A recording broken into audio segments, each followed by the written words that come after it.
Thomas Paine, Thomas Paine, Thomas Paine, Sam Adams, Sam Adams, Sam Adams, Benjamin Franklin, Benjamin Franklin, Benjamin Franklin.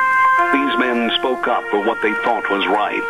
From their courage came such documents as the Declaration of Independence and the Constitution of the United States. From their willingness to speak what was sometimes unpopular but right, we enjoy such liberties as freedom of speech, the right to keep and bear arms, and freedom of religion. There are those who still wish to oppress our freedoms, and there are still patriots willing to stand up and defend life, liberty, and the pursuit of happiness. Men like Zeb Bell, who honor our founding fathers and what they stood for. It's now time for Zeb at the ranch, speaking up and defending your freedoms. Brought to you by Magic Valley Les Schwab Tire Centers and all of the other great advertisers on the program. And now, Zeb Bell. God bless the United States of America. God bless us, please. I pray that we can restore order and decency in America, not weeks from now, but now. Good morning, everyone. Here comes Kate Smith, and God bless America as we have our patriots calling in with our Pledge of Allegiance on this Tuesday, June the 2nd. Good morning, good morning. And a good morning to you and yours. Zeb at the Ranch, I'm Zeb Bell on this morning, this Tuesday morning. Nice day outside, even though it's a little overcast. And our thanks go out to our major sponsor, your Magic Valley Les Schwab Tire Centers. All 7 locations with a safe, clean environment and the best in tires at your Magic Valley Les Schwab Tire Centers. Don't forget to Burley Physical Therapy and Rehabilitation at 1263 Bennett Avenue, Suite 2 in Burley, helping you get back to being you. And of course, Greystone Crossing Senior Living at 1221 21st Street in Heyburn. Seniors living the good life with friends. Right now, let's go to the phone line and have our Pledge of Allegiance. Good morning. I pledge allegiance to the flag of the United States of America and to the republic for which it stands, one nation under God, indivisible, with liberty and justice for all. Well done, my friend. Well done. And right now, let's go to the weather forecast brought to you by K&R Rental at 256 South, 600 west of Heyburn, right there on the Burley-Paul Highway. You can't miss it. Boy, they've got a front yard full of equipment, let me tell you, and the best of tools and equipment for you on any and all the projects you need to get done. They've got rental for both long and short term. You talk to Roger, they'll help you out at K&R Rental. The number to call, 678-3122. And right now, here's Gina with the weather. Temperatures are going to continue to rise as we make our way through the work week. Here's a look at your weather forecast for today. We are expecting sunny skies with a high of 81, a slight breeze out of the southwest at about 6 miles an hour. Tonight, nice and clear with a low of 54. Tomorrow, mostly sunny skies, high of 84. Winds could gust as high as 24 miles an hour by tomorrow night. Mostly clear skies with a low of 55. By Thursday, mostly sunny, 86. 92 for Friday. Maybe by Friday night we do have a slight chance of some rain showers and thunderstorms, mostly after midnight, low of about 60. Then by Saturday, those rain showers could continue, mostly cloudy, cooling down to 74. That's a look at your weather for Zeb at the Ranch. I appreciate it, Gina. Good job again on that weather. Oh, stop the presses. She's having a birthday today. So, Gina at the station, happy birthday to you. And many, many more. Thank you very much. Our weather brought to you by K&R Rental at 256 South, 600 west of Heyburn on the Burley-Paul Highway. Number to call, 678-3122. Good people serving you with the best of tools and equipment at K&R Rental. Caller, I will be right with you. Stand by, please. Your call's very important to me, and I want to remind everybody about Kevin and Cindy, the whole crew over at Daryl's Cleaners, 1223 Albion Avenue in Burley. Kevin's on the mend. I had a nice visit with him the other day, and he's always got a great attitude and kind of a chuckle, and he doesn't want to chuckle too much because his ribs are still pretty doggone sore, but he's healing up and getting back to things. Their hours are 8:30 to 4:30 at Daryl's Cleaners, 1223 Albion Avenue in Burley. For the best of care for your clothes, you spend a lot of money on them, so take care of them. Take them them into Darrow's Cleaners, 1223 Albion Avenue in Burley. The votes have to be in today. Yes, all the primary votes have to be in by 8 p.m. tonight. I'll say it again, 8 p.m. tonight. And we're going to have Representative Fred Wood call in at 8:30, and we're going to remind everybody about that. Real quick, before I go to the phone lines, Ramsey Heating and Electric. I just talked to Rita just a little bit ago this morning. They were there bright and early at 7:30. Stay there till 5, every day, Monday through Friday. 2600 Overland Avenue in Burley is their location, and the number to call, 678-0459, for all your heating, cooling, and electrical needs. A company that's been in business for almost 7 decades with the best to you and the best and most knowledgeable people, too. Ramsey Heating and Electric in Burley at 678-0459. Caller, good morning to you. Welcome to the program. Well, good morning to you too, Zeb, and a happy birthday to Gina. Yep.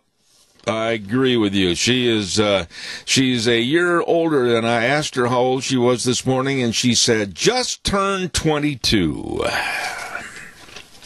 Yes, and I have a bridge to sell you. You said that. I didn't. Okay, let's get on with it. What can I do for you? Okay. These people that are causing these riots and everything are not even being punished. What I'd like to see, well, first of all, let me ask you a question. When's the last time you seen somebody sentenced to 2 years of hard labor? Well, I can't recall anything like that. It's kind of gone out, unfortunately, in the judicial system to where the prima donnas in the court system, they don't want to have anybody do anything that would be any exertion. They say that's against their so-called civil rights. And I just think the court and judicial system has turned into a kindergarten daycare center. Well, let's do it like a friend told me once. Regardless of the facts, let's do it my way. And the thing of it is, Zeb, if these people that commit these crimes, and they're caught right in the act, there doesn't need to be a trial. They need to be sentenced to 2 years of hard labor, and if they're really good, maybe they can get off of 18 months. No, I disagree with you, and I'll wait a minute. I'll make the insertion that I don't think you're right at all in saying that they don't deserve a trial. Our judicial system is set up as a supposed fair and balanced trial and litigation to make sure all the facts are heard and everything is listened to by either a judge and or a jury. And quite frankly, I'd hate to see that removed, because then you've got almost kind of a dictatorship. Thou art guilty, you don't deserve a trial, head for the rock pile. I don't agree with that at all. Yeah, but here's the thing. If somebody come in and destroyed your studio and just left it in a shambles, isn't justice warranted there? Oh, absolutely. Justice is always warranted, and I'm going to be talking about that in just a few minutes. I'm going to just tell you, if you have a copy of the local newspaper this morning, look on page 3 and read the story about use of force criticized in protests about police brutality. This will make you absolutely livid like it did me. Keith, I've got to run. I appreciate it, but wait a minute. I got one other message for you. Happy birthday to you, too, my dear friend. Yes, and the thing that I'm really grateful for this fine day is good friends like you and Goober. Oh, thank you very much. You are always appreciated. All right, well, make sure you cut yourself a huge piece of birthday cake and enjoy your day. Thank you. You know what I'm going to do? This afternoon I'm going to go out to Denny's, and buy me a great big steak. Oh, now you're talking. Now you're talking. Have a happy birthday, Keith. God bless you, man. Thanks. Thank you very All right. God bless you. Betcha. Many, many blessings to you. And don't forget, to our friends at Dino Septic Service. Oh, they do the job that you and I don't want to do. You don't want to be standing outside pumping a septic tank. Oh, no, with a great big kind of a clothes hanger on your nose going, ooh, it stinks. Well, I'll tell you what, you don't want to do that. You don't want to have liquid waste removal problems. You don't want to take care of the sewer and sink drain line cleaning, but I know some people that do, and they do a wonderful job. Dino's Septic Service. Absolutely. Remember the name. It's easy. Dino's Septic Service. Number to call, 436-6526 or 678-1638. Fast, fair, friendly service serving you. Dino's Septic Service. You get a hold of them today. Hey, by the way, Doug Martin has got his business for sale. Yep. Lock, stock, and ready to go. It's a turnkey business operation. Doug's Alternator and Starter Repair at 635 21st Street in Heyburn. And old Doug's standing there by the phone waiting to take your call and explain what a great business opportunity this would be for you. And he will also train the buyer the business of rebuilding starters and alternators and everything. I'll tell you what, call now, 878-4991. 878-4991. Doug's Alternator and Starter Repair, 635 21st Street in Heyburn, for sale for you. Quick note, and I want to get this in, is that, what'd you do with it? Here it is. There is going to be a great car show. Jimmy Flowers and his organization and friends are going to put together a one-day car show. And it's going to be this Saturday, June 6th, from 9 in the morning until 4 o'clock. They're going to have a mini car show and shine. There's no admittance charge, no awards. It's going to be a donation container for the Meals on Wheels at the gate. And they're asking for people of any kind of old car that you're pretty doggone proud of. I see a lot of those going by the old ranch house here. And if you want to show it off, the car show is going to be at the Cassia County Fairgrounds this Saturday from 9 to 4. And we absolutely want everybody to be there, okay? This Saturday, 9 to 4, Cassia County Fairgrounds, car show. Okay. Jimmy's going to be on the programs later this week talking about it. Calls are welcome, 436-2244, 1-866-927-4587. Once again, our friends at Sophie's Chatterbox are back open and running with the bakery and the restaurant at 530 East Street in Rupert. Every Monday at 8:30, we give away a dozen cookies to Sophie's Chatterbox, and I want you to remember that. We're going to have our trivia question next Monday at 8:30. Sophie's Chatterbox on the square in Rupert. What are we going to do to stop this chaos in our country? This is our land. We have not turned it over to the looters, the burners, and the bums. They only want to destroy. We have seen 7 days of destruction and terror. And I will say it again. I hope the police and the National Guard all crack down even tougher. And when I use the word crack down, I mean crack down. Caller, I'll be there in a minute. And the lives of these looters and burners and beaters of innocent people mean nothing right now to us, the elderly, and our people in charge. It's absolutely heinous what is happening. Store owners trying to protect their property. A man and wife yesterday, I saw the video, and these people, these animals, walked up and used 2x4s to beat the wife to the ground and the husband for protecting their business. Police officers shot. One in Las Vegas shot in the head, is in critical condition. 4 officers shot in St. Louis. This is asinine, ridiculous, and these looters, burners, and vermin need to be stopped. Caller, good morning. You're on the air. Yes, good morning, Jeb. I'd like to know how our local police would handle this type of a situation here. Would they be willing to disarm our police so they wouldn't injure any of the rioters? I'd like to hear from the police department here, really. You know, that's an interesting concept, too. We're talking about this on a national level, kind of like the equation of, oh, well, it can't ever happen here, but yes, it could. And I'll tell you what I'm going to do. I've made a note, and I'm going to call some of our local authorities, and I'm going to see if I can't get one on the air tomorrow. How's that? You know, Zeb, I got several calls from the Times News here.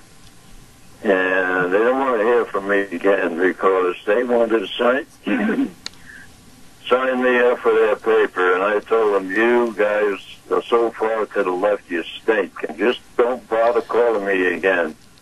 I haven't heard from them since then.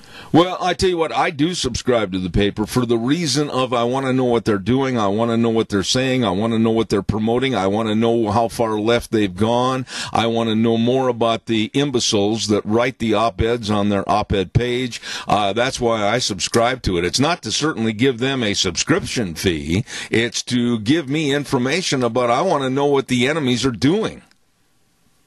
Well, I think they would stand side by side with Antifa.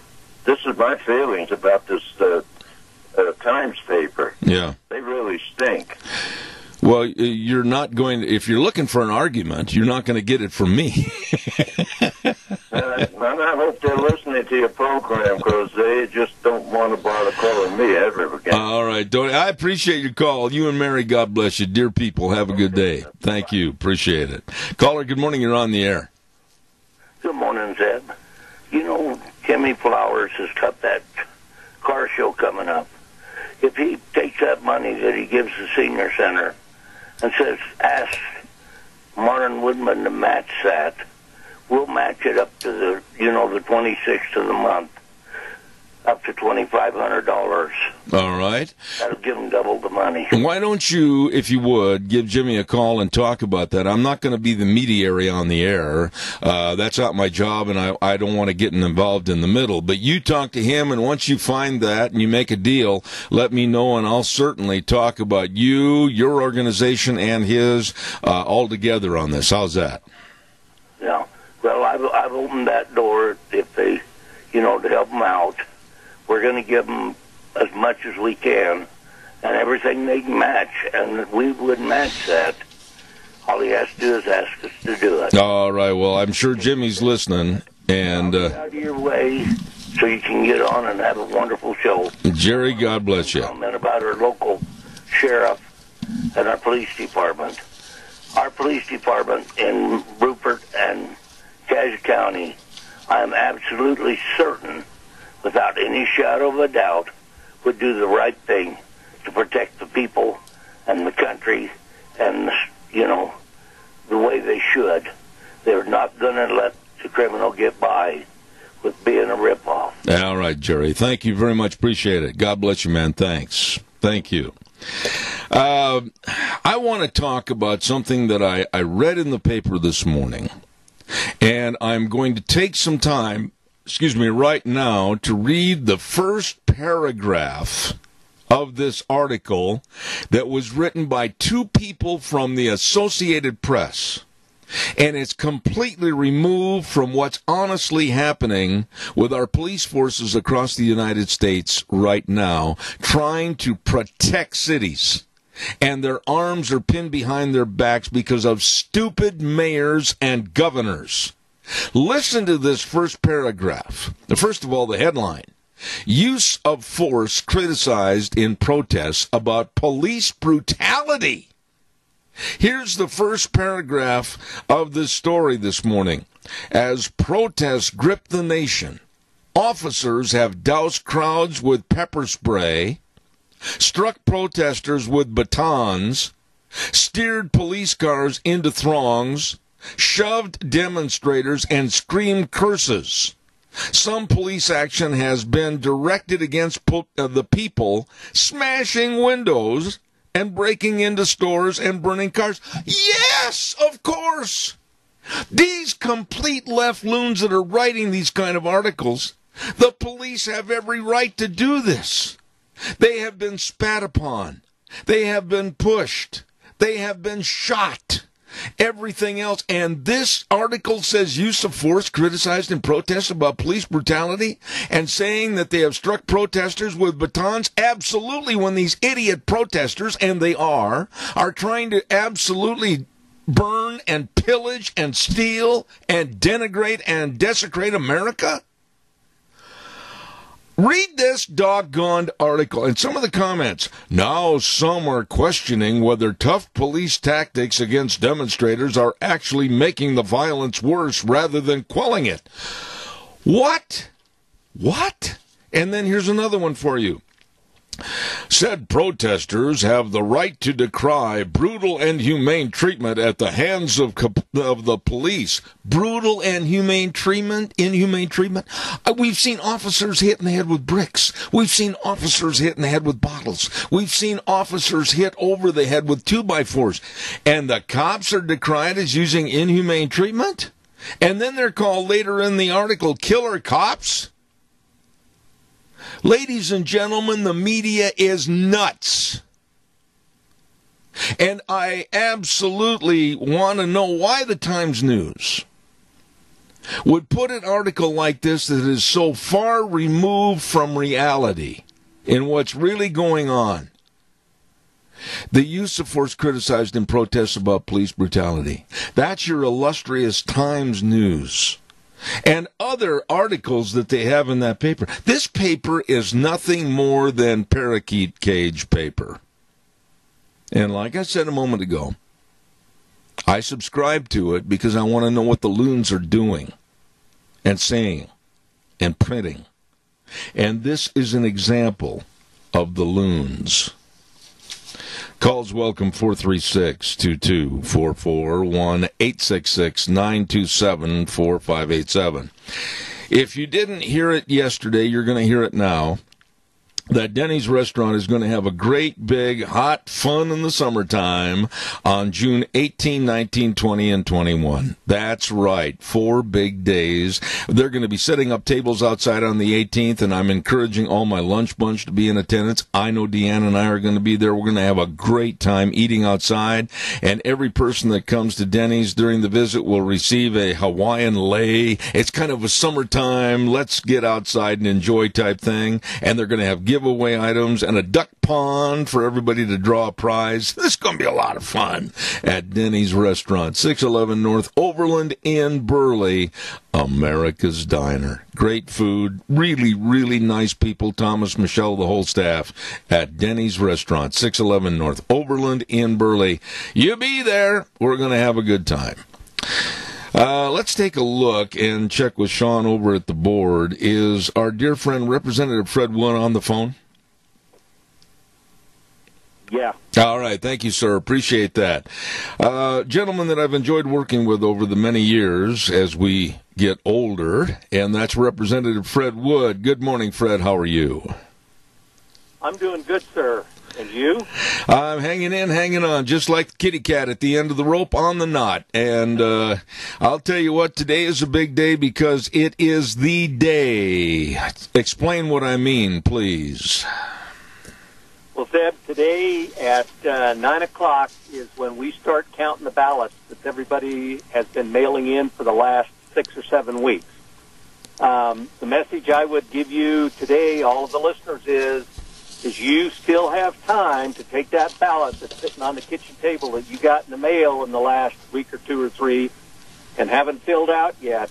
You can fill it out and take it to the county courthouse. You do not have time now to mail it. You need to take it to the county courthouse and drop it off. I just spoke, Seb, with Joe Larson, the county clerk, and there's plenty of signage down there to tell you exactly where to go and give you directions, or you can just ask anybody. Take it to the county, fill it out, first of all, according to the directions, seal it, sign the outside envelope, take it into the county courthouse, and drop it off. And you can do that until 8 p.m. sharp tonight. Okay. Don't put it in the mail. You do not have time to do that. I did speak with Joe, as I mentioned just a few minutes ago, Zeb, and they've made arrangements with the post office that any mail that gets to the post office by late this afternoon, they have made arrangements to get it over there. But if you've not put it in the mail yesterday, don't put it in today. Right. You have to take it directly to the post office if you've not filled it out. Okay. Fred, that's 8 p.m. deadline tonight to get the primary ballots in.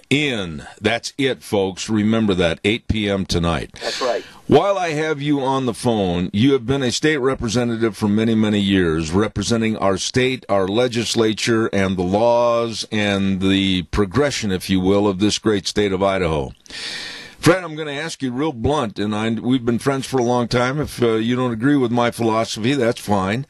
What and how do you feel about this issue of burning and looting and denigration and desecration and destruction that is going on all across our country? And Idaho may not be immune. We've seen it happen in Salt Lake City. We've had threats that have been up in Boise. So far, nothing has happened. What are your thoughts? Well, my thoughts are this. You know, one of the things that makes the United States of America unique, Zeb, is that we are allowed to have peaceful protests, and we are allowed to go before the government and ask them for redress of our grievances. But we do not allow criminal activity, nor does the Constitution allow criminal activity. Looting, arson, arsonist, anything like that, destruction of private property, etc., is not the way to go about asking the government to redress your grievances. What happened there was absolutely terrible. I mean, I watched that, and I don't know how any human could watch that and say, what is going on here? You know, that just simply is wrong. But, you know, Zeb, in America, the way that we have always changed that is you change it at the ballot box. I've been on your program for 2 months now asking everybody to let's go vote. If you don't like your government and you don't like what's going on, then the way that we've always done it according to the Constitution in the United States is you go to the ballot box and you find somebody who agrees with you and agrees with the principles that you believe you should be governed. That's the way you do it. You don't go burn buildings. You don't go destroy property. You don't go shooting at police. You don't go doing all of those things that we see. Peaceful protest, absolutely. Standing on the Capitol steps or the county courthouse with a megaphone telling people that you've been wronged in a peaceful manner is fine. That's what we're all about. This is not, though, in my opinion, I want to be very discerning about this, and I want you to give me your thoughts on this. This is not a government issue. This was an issue of a private citizen that was taken down by a rogue cop with 3 others standing by, and this rogue cop literally took the life away from this individual because of a knee to the larynx and the throat area. He couldn't breathe. He killed the man. It was nothing to do with the Trump administration. It was nothing to do with politics. It was absolutely this rogue cop and his hatred, which has started this whole thing. As far as protests are one thing, but chaos and burning and looting is another. And now this thing has got completely out of hand in almost all of the 50 states and all the major cities. And there has to be a discernment right now of putting the thumb down and the fist on the table and saying enough is enough. Well, there's no doubt about that. I think that here is where government did get involved, okay? And it doesn't have anything to do with the national government. It has to do with the city government of Minneapolis. And that is this particular guy, and again, I don't know. The only thing I can do is what I've read. But there's enough articles out there to indicate that this guy's had at least 17 issues in the past with this kind of behavior. Yes. And nothing was ever done. Now, the city government of Minneapolis, if that is true, that city government has failed the citizens, and particularly that gentleman. And that's where government is responsible. Is the national government responsible? No. Is the state of Idaho responsible? No. Is any other state responsible? No. I don't know what to extent the state of Minnesota is. But you're right, Zeb. I mean, you can't allow this kind of stuff to go on. And unfortunately, it's a very small minority of people, most of which probably aren't even from Minnesota, that are causing main problems. And then, of course, that just expanded across the United States. But we can't allow that and can't continue that. Well, we've looked at 7 nights, Fred, and let's just assume that one of the issues starts in Boise. Let's just assume it gets out of hand up there. My son is a fireman, and he does a service to all the community up there as a fireman on the Boise Capitol Fire Department. I don't want to put him in harm's way because of idiots and left-wing chaos that's brought about by groups like Antifa and Black Lives Matter. They've gone beyond a protest stage now to where they are absolutely doing nothing but burning and looting America for the sake of bringing America down. And I don't care how tough-fisted the government is right now, or Donald Trump. It has to end. You can't make this a continuation night after night. Well, I agree with that. You cannot. This cannot continue. I mean, that the looting and the burning and the chaos and the arson and all that kind of stuff. That is just pure criminal activity. And whatever's required to stop that needs to happen. I can't imagine that if there was any hint of that going on, that Governor Little wouldn't immediately call in the National Guard. I suspect he's already put them on alert. And I would reckon that is entirely true, but I'm saying that there has to be somehow a return to law and order and respect for said law and order and a return to civility. We're on the tipping point, Fred. I don't care what anybody says. You can't look at Cleveland. You can't look at Oakland, California. You can't look at L.A. You can't look at Chicago, New York. You name the city and say that it's under control. It's not. Oh, I agree. As a matter of fact, when this happened about 24 hours after it happened a week ago, Amy and I were sitting at the table eating, and I said, if we're not careful here, this is going to turn out to be a seminal event in American history, that a lot of things will change after this. And, people are pushing it hard enough that that may just well be the case. But I agree with you 110% that this has got to stop. Amen. This has gotten out of hand and out of control. Amen. Representative Fred Wood, a dear friend, and really works hard for his constituents. Thank you for coming on the air this morning. We appreciate it. Thank you. Zeb, thanks for having me. Talk to you later. All right, sir. Thank you very much. Calls welcome, 436-2244, 1-866-927-4587.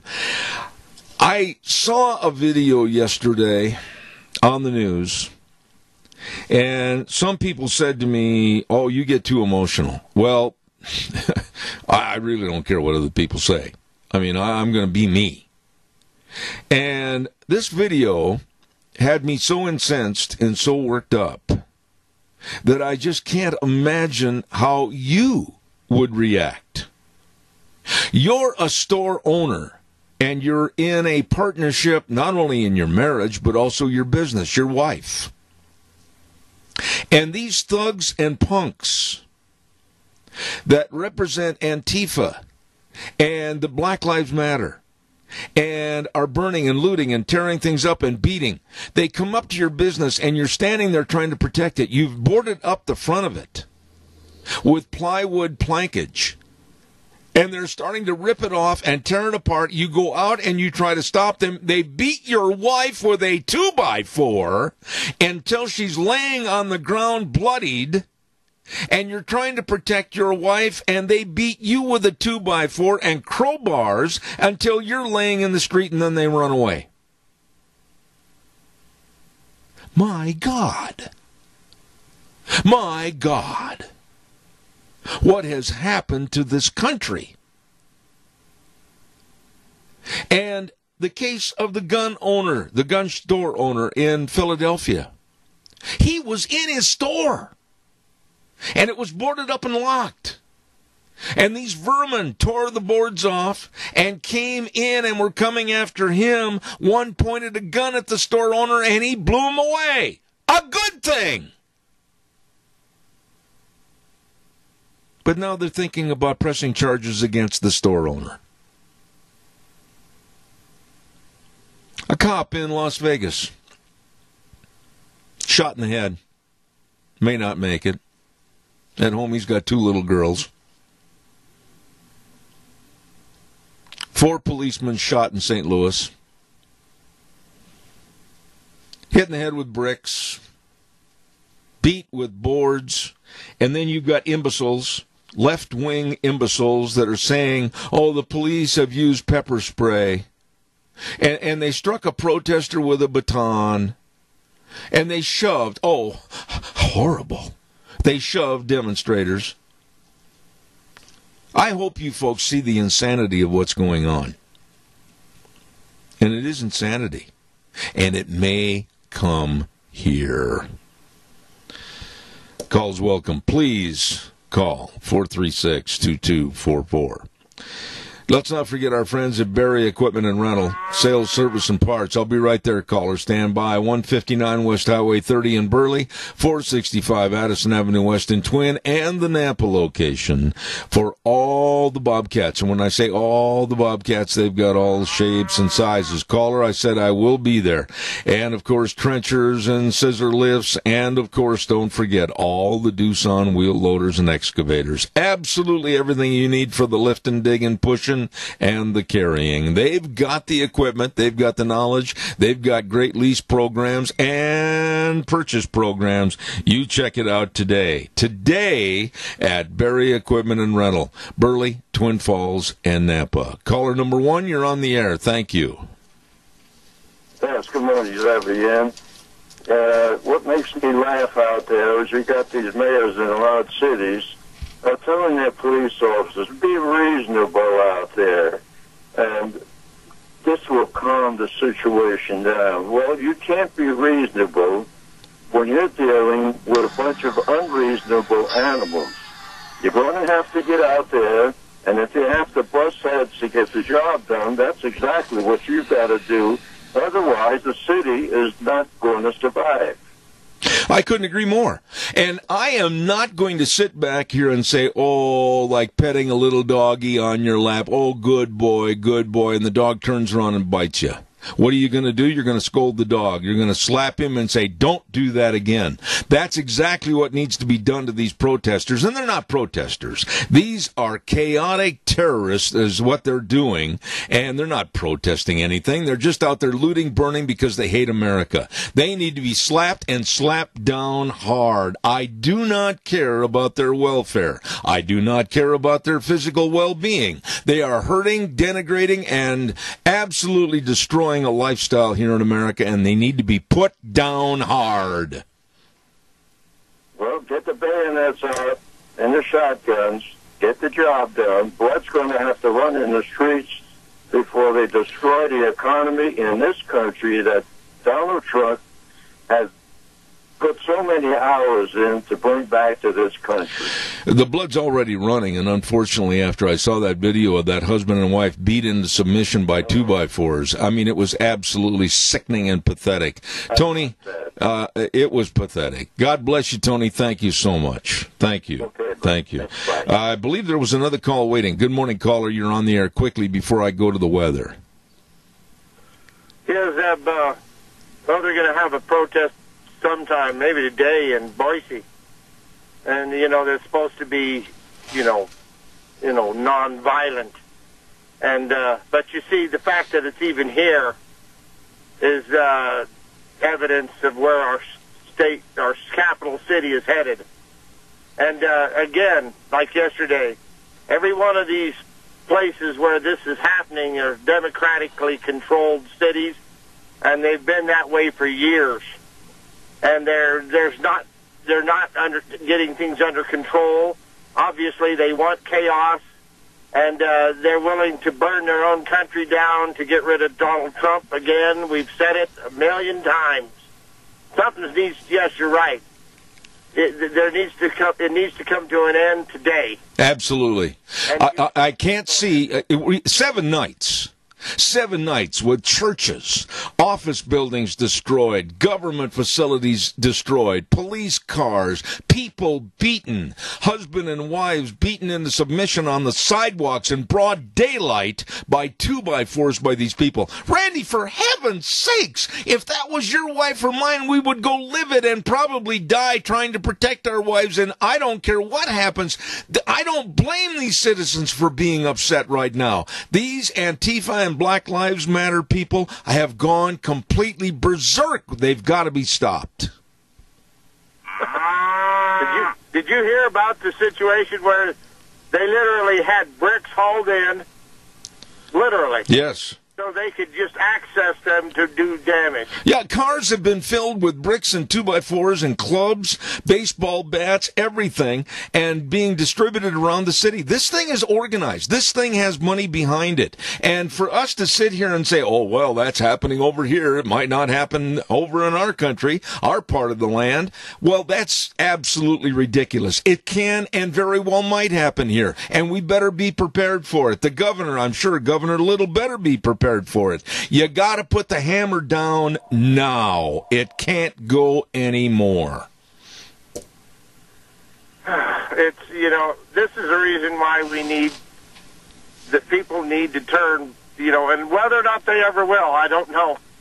Turn back to God. Absolutely. Turn back to structure. Absolutely. Turn back to good and evil. We need to be good. Again, all it takes for evil to flourish is for good men to do nothing. And that's exactly the point. We act like it's somebody else's job. That's right. That's right. Good men doing nothing, and they better stand up and stop turning the other cheek and saying, dude, that's enough. Back up. Get out of my way. I'm coming through. Randy, thank you. God bless you. John Roberts? Pardon? Chief Justice John Roberts? Yes.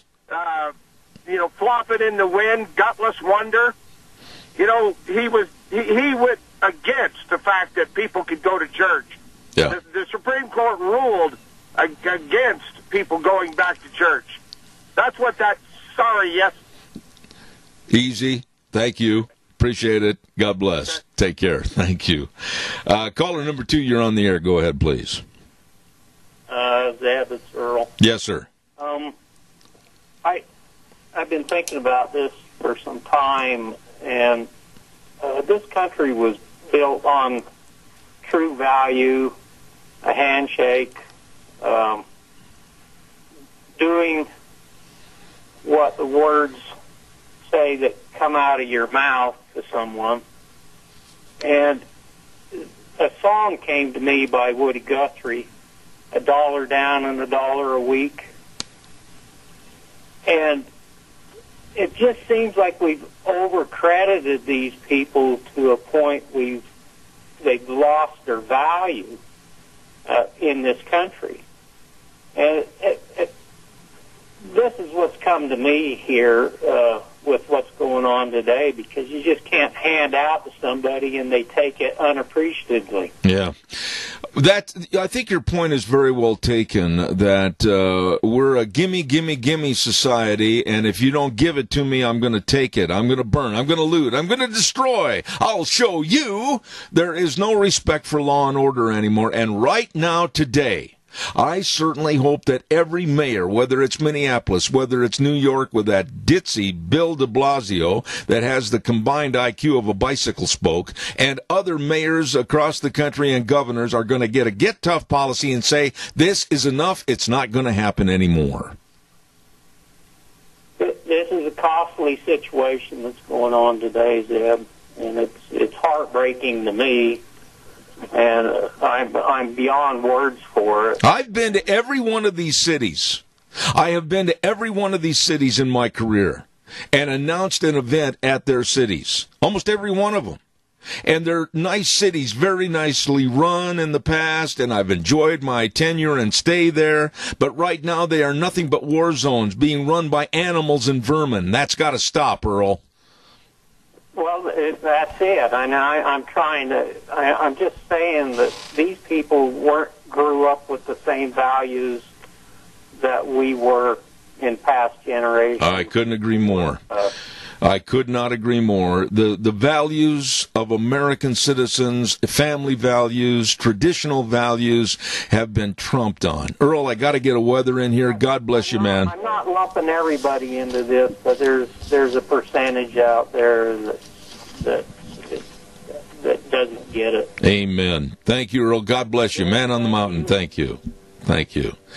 Got to get the weather in here. I know Sean's probably wondering, what the heck am I doing? Well, I'm running late is what I'm doing.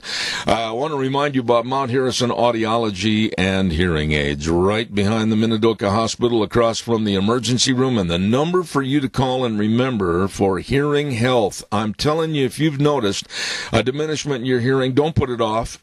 Don't put it off. Call them today at 312-0957. That number again, 312-0957. Mount Harrison Audiology and Hearing Aids were the best of diagnostic testing to help you at Mount Harrison Audiology. Right now, here's Gina with the weather. Temperatures are going to continue to rise as we make our way through the work week. Here's a look at your weather forecast for today. We are expecting sunny skies with a high of 81, a slight breeze out of the southwest at about 6 miles an hour.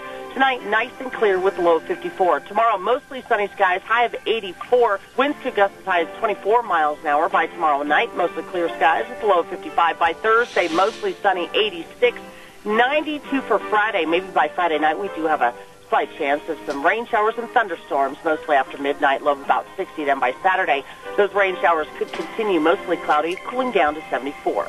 That's a look at your weather for Zebeth Ranch. Thank you, Gina. And the weather brought to you by some really nice, knowledgeable people when it comes to your hearing health, and that's Mount Harrison Audiology and Hearing Aids, providing, like I said, expert diagnostic testing combined with the best technology to help you and your hearing. 312-0957. Mount Harrison Audiology and Hearing Aids. I will say this. You want to arbitrate with me? Pick up the phone. Donald Trump will not be elected again. He will not be reelected in November if he doesn't stop through any and all power right now these absolutely insane looters, burners, and chaotic groups. It's got to stop right now. The longer it goes, the more the chances and opportunities are for the left to beat him, defeat him, and throw him out of office in November. And then think about what we're going to get stuck with. And I use the word stuck underlined. The likes of Joe Biden and members of his campaign staff contributing bail money to let loose these protesters that aren't protesters, but absolutely chaotic creeps. Yeah, I got the story right here. There's absolutely everything in here. It says Biden campaign has not addressed staffers who donated to pay bail for rioters and looters. I got the whole story. I said it yesterday. The left is nuts. We don't need the left in control of this country right now at a time when we need some conservative thought to get back to values in this country. That word values is not applicable to the Democratic Party. Where are these people? Where is Obama? Where are they? They're not speaking out. Where's some of Hollywood that have a mindset that might be near normal of saying, stop this violence? Where are sports figures saying, stop this craziness? They're not speaking out because I'll tell you what, I think they want it to continue. They want this elongated to the point where it's going to hurt Trump. They don't care about the country. They just want to hurt Trump. And their hatred of him is more to them than love of this country. These are sick, pathetic puppies. You'd vote for one of these absolute despots to try to run our country in November? Are you kidding me? Caller, quick. I've got a minute left. That's it. You bet. I heard this morning that on Fox. That one gal was on there, and she was given the 10 deals for Antifa. Yeah. And the last one, I'm paraphrasing, that says they will win when America dies. There you go.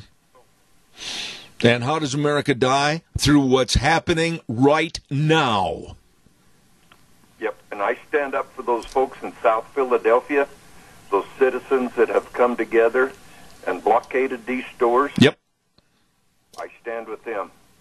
Real quick, and don't go on, Doug, because I haven't got a lot of time. If it were you and Crystal owning that store, and they came in and beat your wife with a 2x4 into submission on the sidewalk and then came after you, how in the world can we stand for that? We can't. We can't. That's where concealed carry stops this stuff. Amen. A man with a gun will stop a bad man with a 2x4. There you go. Got to run. Thanks, Doug. We'll be back in about 7 minutes. Don't go away. We've got a lot more. Oh, my. Welcome back to hour number 2, Zeb at the Ranch. I took a calm pill. No, I didn't either. I'm not going to calm down. I'm going to stay upset because this is a situation that needs to be upset about. We have to correct what's going on in America. Welcome to Zeb at the Ranch, hour number 2 on this Tuesday, June 2nd. I'm Zeb Bell with our major sponsor, your Magic Valley Les Schwab Tire Centers. All 7 locations serving you with safe, clean environment and the best in tires. Stop in and see them today. Along with Greystone Crossing, Independent Senior Living, and of course they're located at 1221 21st Street in Hayburn, and our friends at Burley Physical Therapy and Rehabilitation at 1263 Bennett Avenue, Suite 2 in Burley. Right now, let's have this good word for Western Waste. From the canyons of the Snake River and all across southern Idaho, we're all at your disposal. Western Waste Services, we care about our community, our resources, and this great land. Western Waste Services is lending a hand, always at your disposal. Western Waste Services. I wonder how many of the Antifa and BLM Black Lives Matter people we could hold in a dumpster.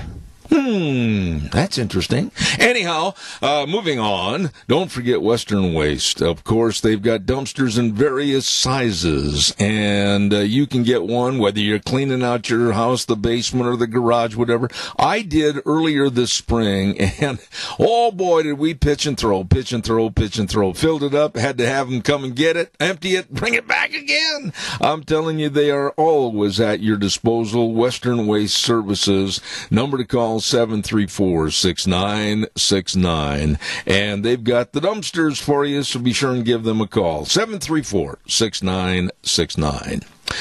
Want to also give a great big shout out and thank you to a friend of ours that's been a friend of ours for a long time on this program, and that's Joel Heward, and he is the manager along with his family and staff over at Hanson Mortuary in Rupert, 710 6th Street to be exact.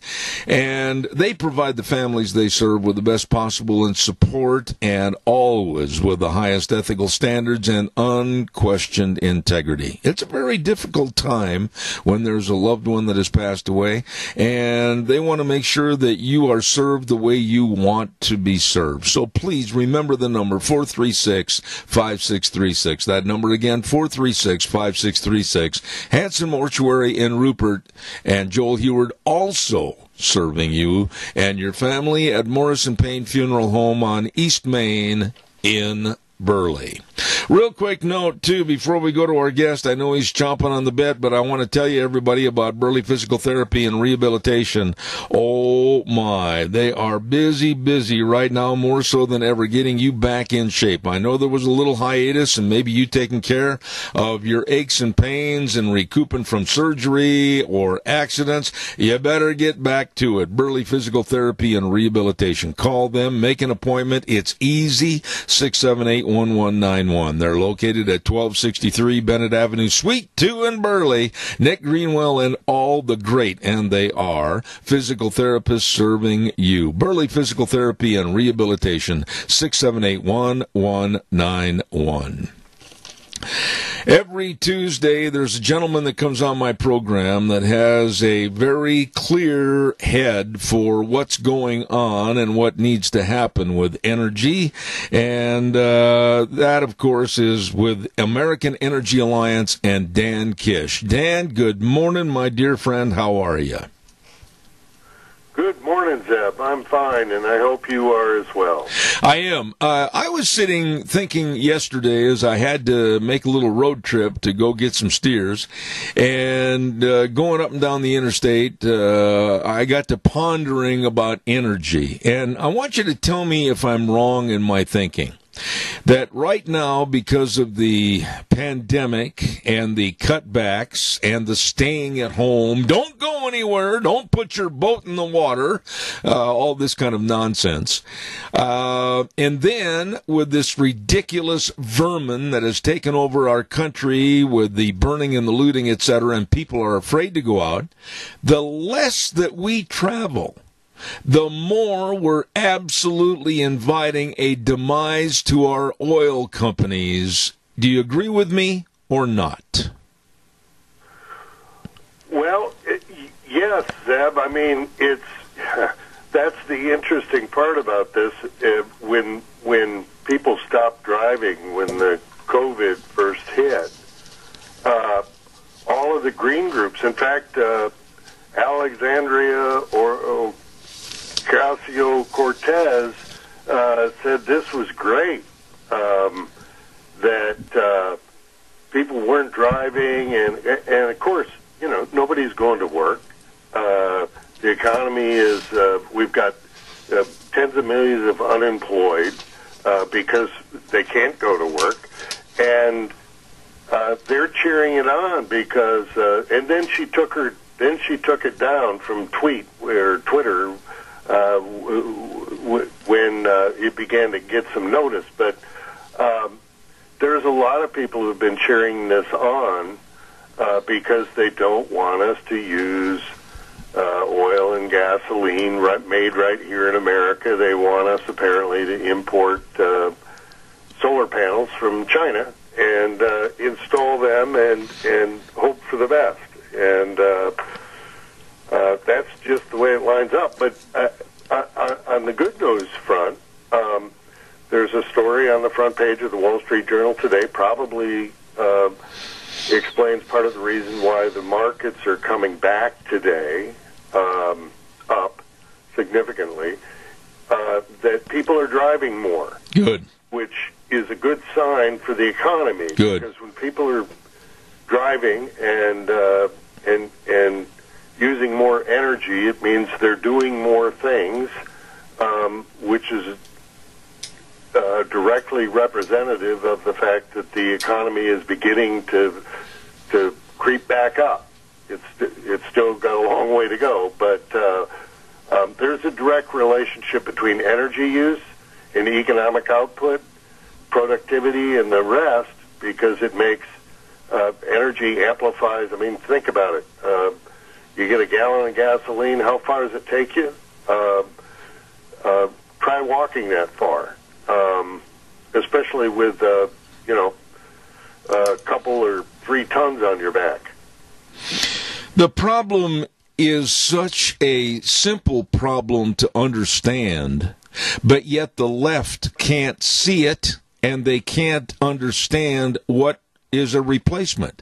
When I say that, it's so easy for these nitwits like Alexandria Ocasio-Cortez and others of the Democratic left to condemn and damn fossil fuels and oil and gasoline. But what is the replacement factor? There is none. There is absolutely nothing to make society and the wheels of society turn, to get the bread to the grocery store, to get the crops out of the field, to transport clothing from one part of the country to the other. There is nothing. And that, I think, is the key. These people are not understanding, or they don't want to understand, that a country like that is going to go down to a lower third-class status. Everybody stays at home. Everybody lives off of basically nothing, and we turn into a third world slum. That's what I think they want. Well, Zeb, I'll tell you something. I think they understand it only too well. There's a reason the environmentalists have targeted energy. It's not because they're concerned about,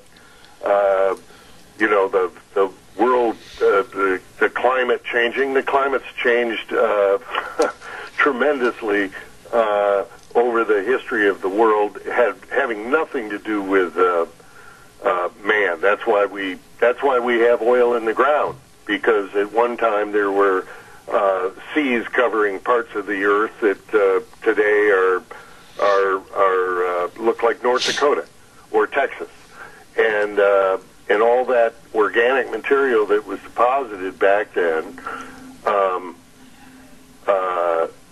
is tapped for use of energy. But listen, if you wanted to slow something down and control it centrally, the best way to do that is to cut off the energy supply. Yes. That's why Germany during World War II drove for the oil fields in the Soviet Union. That's why the Japanese decided to bomb Pearl Harbor when the United States cut off their access to oil supplies in parts of the Far East. Energy is absolutely essential to an economy and people's well-being, and if you want your people to do well, you're going to make sure they do that they do have access to energy, and when it's right under our own feet and we can get it, as opposed to bringing it in from China, that makes us stronger. And it just makes you wonder about the motivations of people who don't want that kind of strength and want something else to replace it. Here is a woman. I'm trying hard to be polite. Here is a woman that is a former bartender, never been anywhere, done anything, really doesn't have the education, understand the world, understand anything about agriculture, or understand the world in general, and she was put in as a state representative, a representative in the House of our U.S. Congress. But, Dan, here is a woman that absolutely represents like the old Looney Tunes cartoon show. Do you remember when they used to end the Looney Tunes cartoon, they go, abada, abada, that's all, folks? That's what's going to happen with her as an energy czar in the Biden administration. It's totally senseless. Yeah, I mean, she it's funny you should mention that, because Joe Biden has tapped her as his energy/climate expert for his campaign. Yeah, and it's amazing, because I mean, this is a young woman who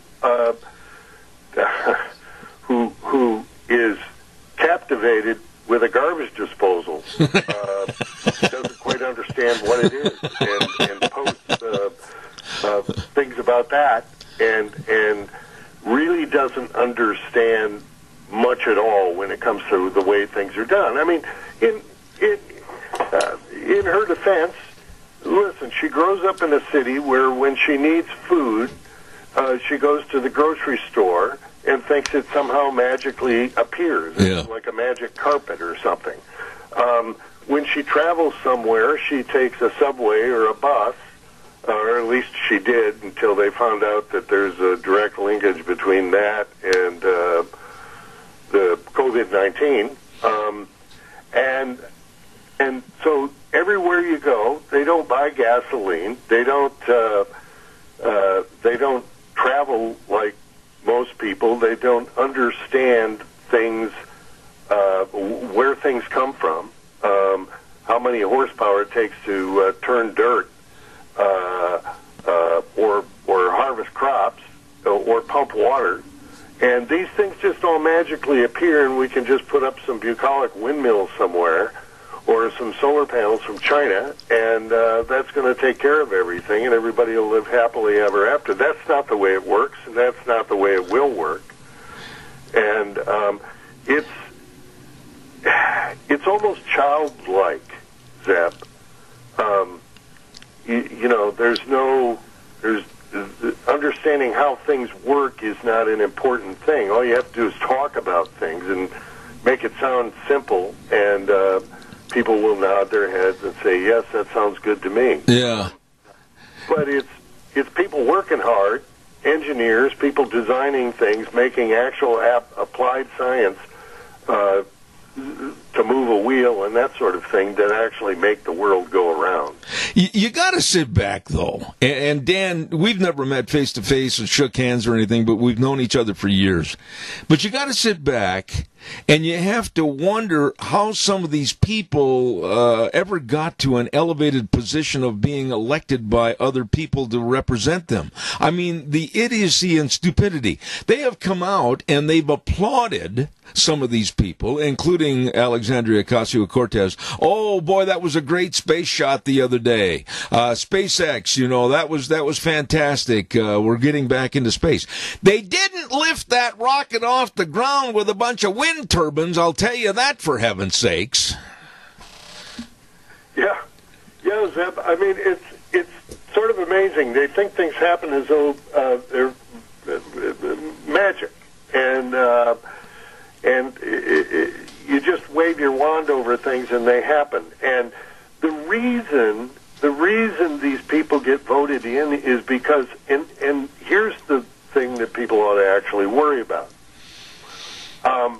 The reason they get elected as representatives is because they're representative of their constituency. In other words, she's no different than the rest of the people who live in her district who don't know where their food comes from. They think it comes from a grocery store. Who don't know how the water that they drink and that they shower in and that they use for every use is produced. It's not produced there. There's not wells in downtown New York City. They take it from hundreds of miles up north and have aqueducts that bring it down, but they never see that because it's all underground. They don't know how their electricity is produced. They don't know how their food is produced. They don't know how their energy is produced. They don't know how their water is produced, and yet they consume huge amounts of all of those things. Yeah. Living in a very artificial environment, and then talk about how great the environment is. And look down their nose at people in Idaho who work the land, who know the weather by the way their bones feel, and are totally attuned to the environment because it affects their daily lives because they're out in it. They're not covered with a big building. Can't we try to organize or write some legislation that would make it a requirement, whether it's Delaware, whether it's Virginia, whether it's Florida, whether it's Indiana, whether it's Texas, wherever, that each and every person that runs for a House seat or a Senate seat, they have to take the time to pass some kind of a test about, oh, gee, this is where potatoes come from. Oh, gee, this is how they're grown. Oh, gee, when you plug your electric car in, this is where the electricity has to come from. These people are basically educated idiots. They don't understand. Well, I tell you, in order to pass that, Zep, the first people that would have to do that too are the people in the media. Yeah. They're just as bad. They're the same way. They live in New York and Washington, D.C. and L.A., and they think when you turn the tap on, the water just comes out magically. They don't understand where it comes from. And so part of this is, you know, the mouthpieces that get this news out. And you watch the news, you know how out of tune some of these people are. They have no idea about the way things work, and because they live in the same thing. I think it's probably one of those things. I tell you, the states that are doing the right thing, and it probably has to be a state thing, are those states who actually do teach those sorts of things to their students and make it a requirement that they learn some things. And there are some programs in some states around the country where they teach that. Not only that, but, you know, real meaningful history, and so people understand how things got to be the way they are and how we have these freedoms today that some people seem to take for granted, and all the rest. But it sort of has to be, since the states control the schools, they have to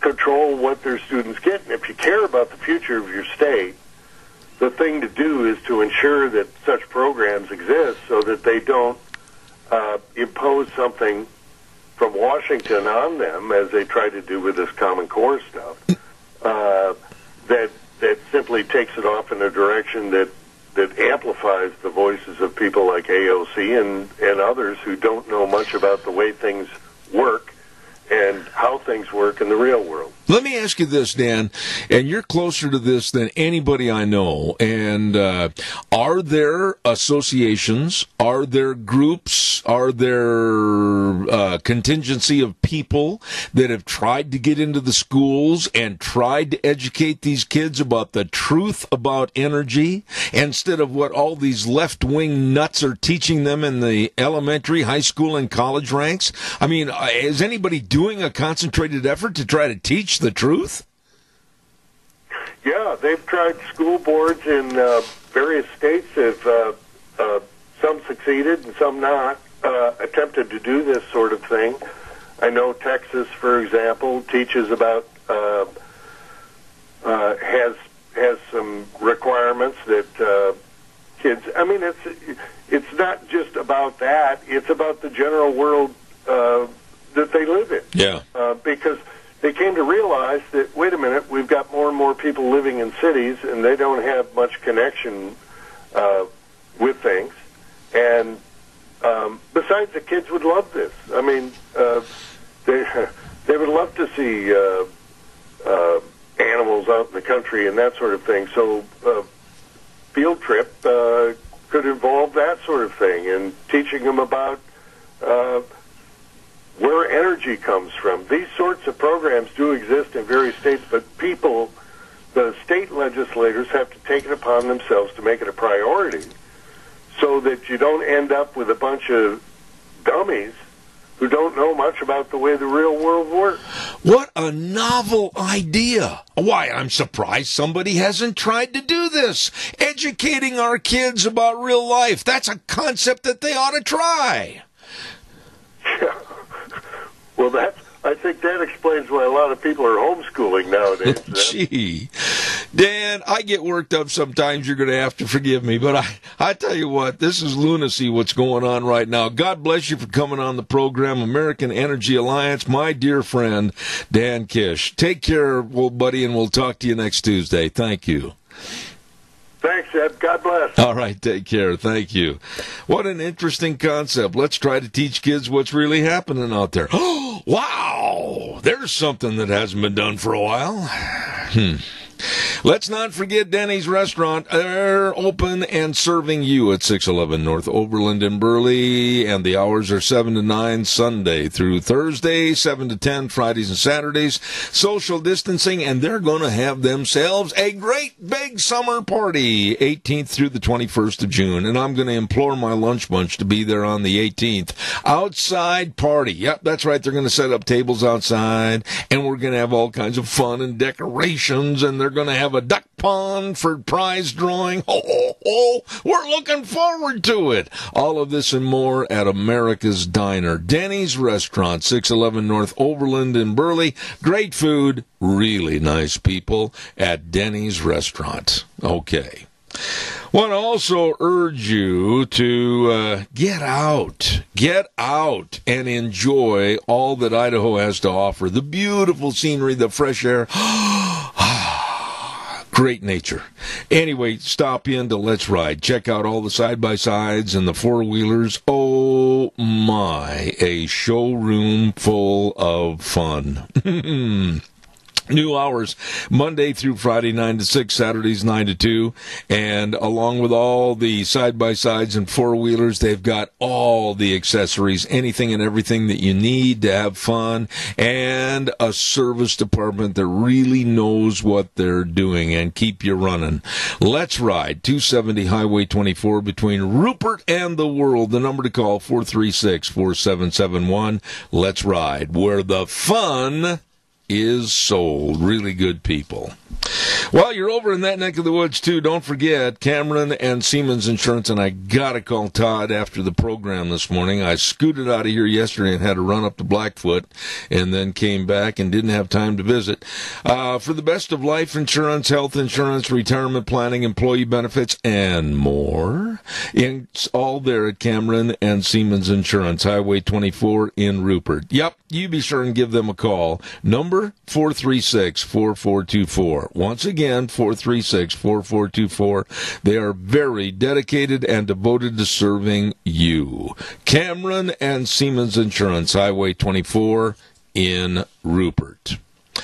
All right, let's go to the phone line right now, and we have with us, I got to go through the official title, the Senior Legal Fellow and Deputy Director for the Center of Separation of Powers, and she's brand new to our program, Elizabeth Slattery. Good morning. Thanks so much for having me.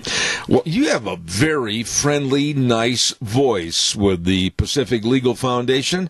Tell us, what does all that title mean? What do you do? Well, I like to say that I'm an evangelist for the separation of powers, which is the Constitution's greatest protection for Americans' individual liberties. Well, I'm going to tell you right now, my dear lady, our Constitution and our Statue of Liberty, I believe she has tears in her eyes over what's going on in this country with basic rights of freedom being taken away from us. Would you agree or not? Yes, I mean, we're certainly in a difficult time in our country with everything that's going on, with battling the coronavirus, hoping for an economic recovery, with everything that's going on with the the strife over the shootings and protests. It's certainly a challenging time, a challenging moment for our country. The protests aren't hurting us. The protests aren't doing anything. I mean, vocalized protests aren't doing anything wrong. It's the chaotic Antifa with the absolute carnage of burning and looting and hurting people. That's what's hurting us. Certainly, and the Justice Department has announced that they're going to prosecute individuals associated with Antifa and that they are going to consider them to be a terrorist organization. Is that possible? I mean, it's a domestic group, and I know there's been discernment as to whether or not you can name a On Turf in America group as a terrorist group. Can that happen? Let me hear your viewpoint. Yes, well, the Attorney General Bill Barr has said that they're going to designate them as a terrorist organization. If you look at if you look at the the organization, if you can call it one, it certainly operates out of fear and has definitely hijacked what I think otherwise could have been peaceful protests in cities throughout the country. Absolutely. Absolutely. We are at a tipping point right now, Elizabeth, and I don't care if everybody agrees with me or not.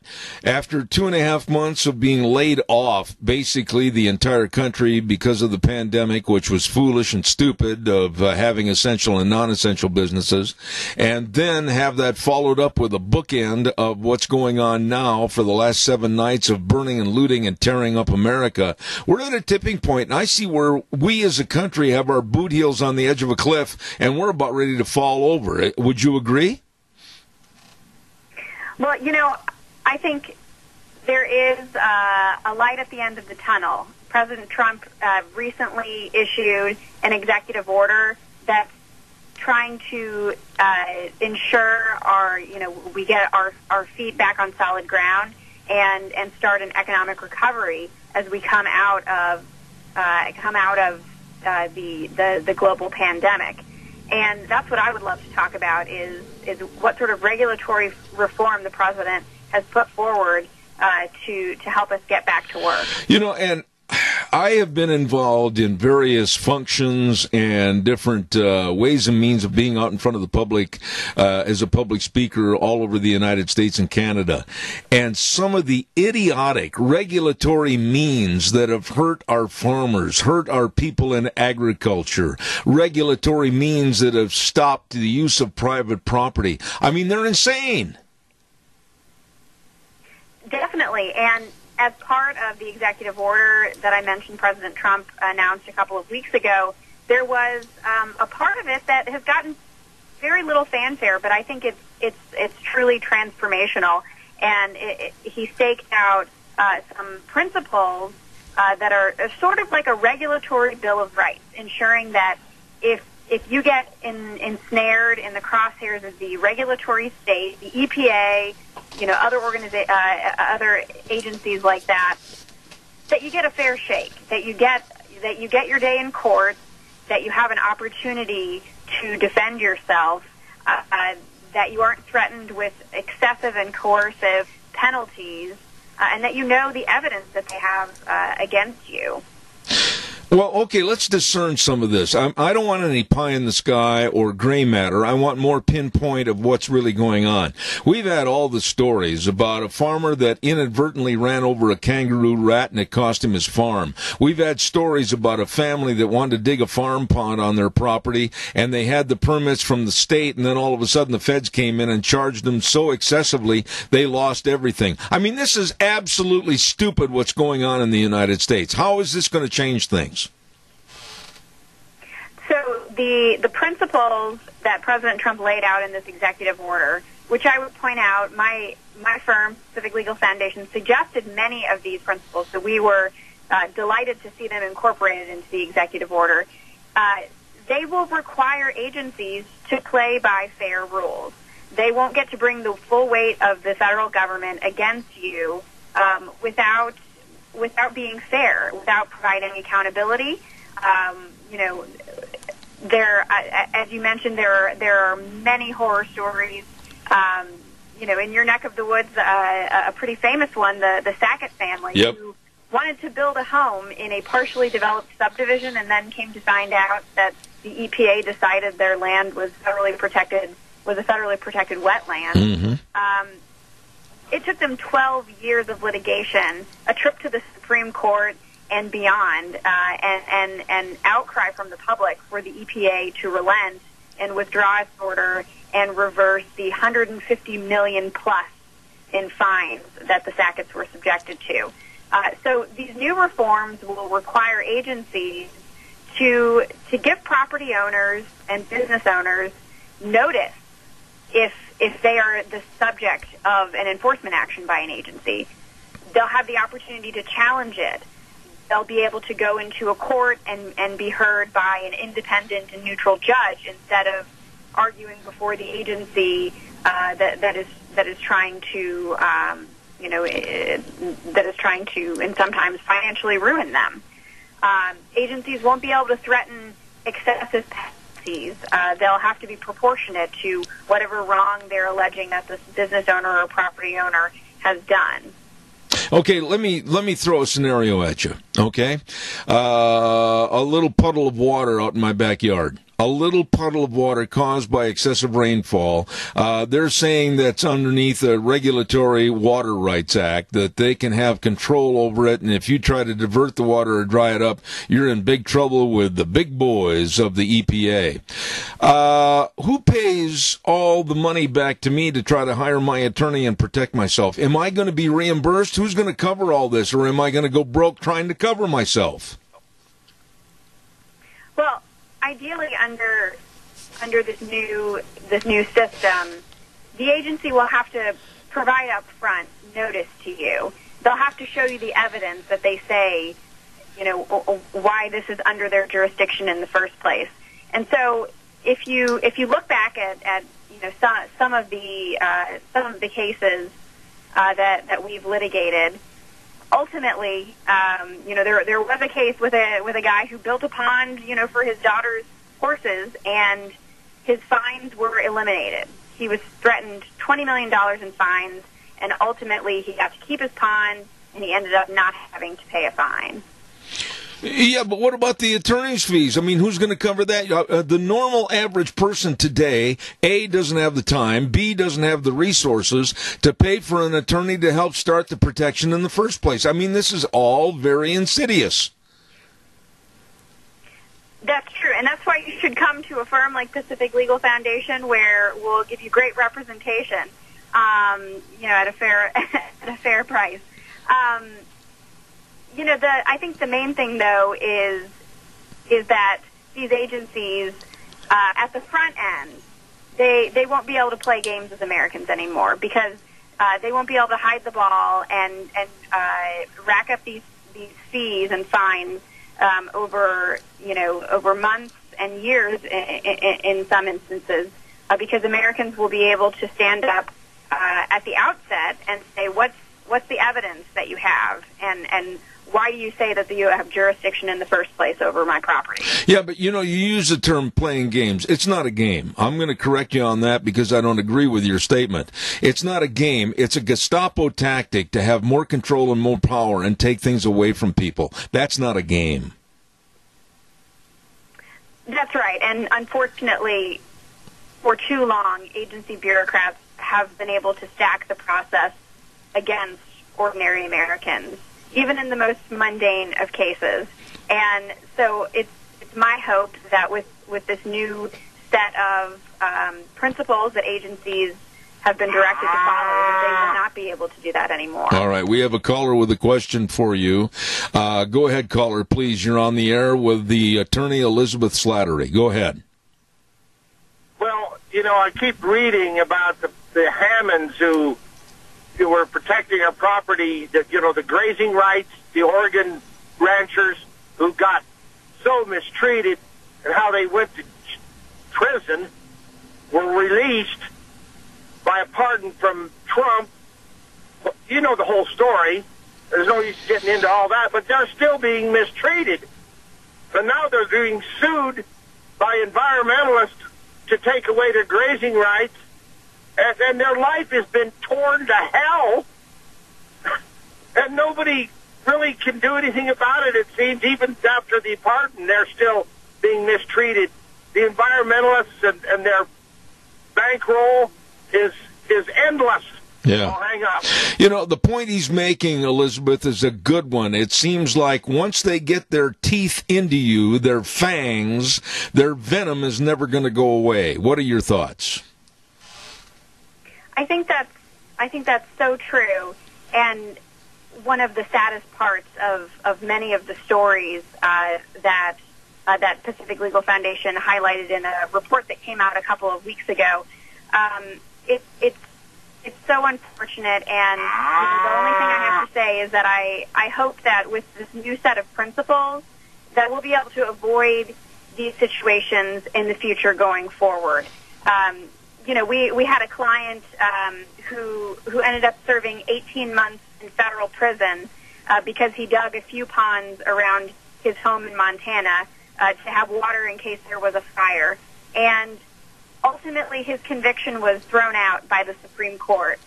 But he died before the Supreme Court could rule in his favor. Absolutely. You know, there are so many heartbreaking cases like that where we eventually see justice, but it may come too late for those individuals. Absolutely. And so I just hope that going forward we will be able to constrain agencies and ensure that Americans get a fair shake and get their day in court if they find themselves in the crosshairs of the regulatory state. Amen. We have another caller with a question for you. Caller, quickly. I've got limited time. Go ahead, please.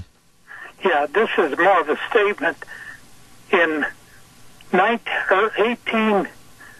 early 1800s, my family had settled in the Ashton area of Idaho, and on this they had a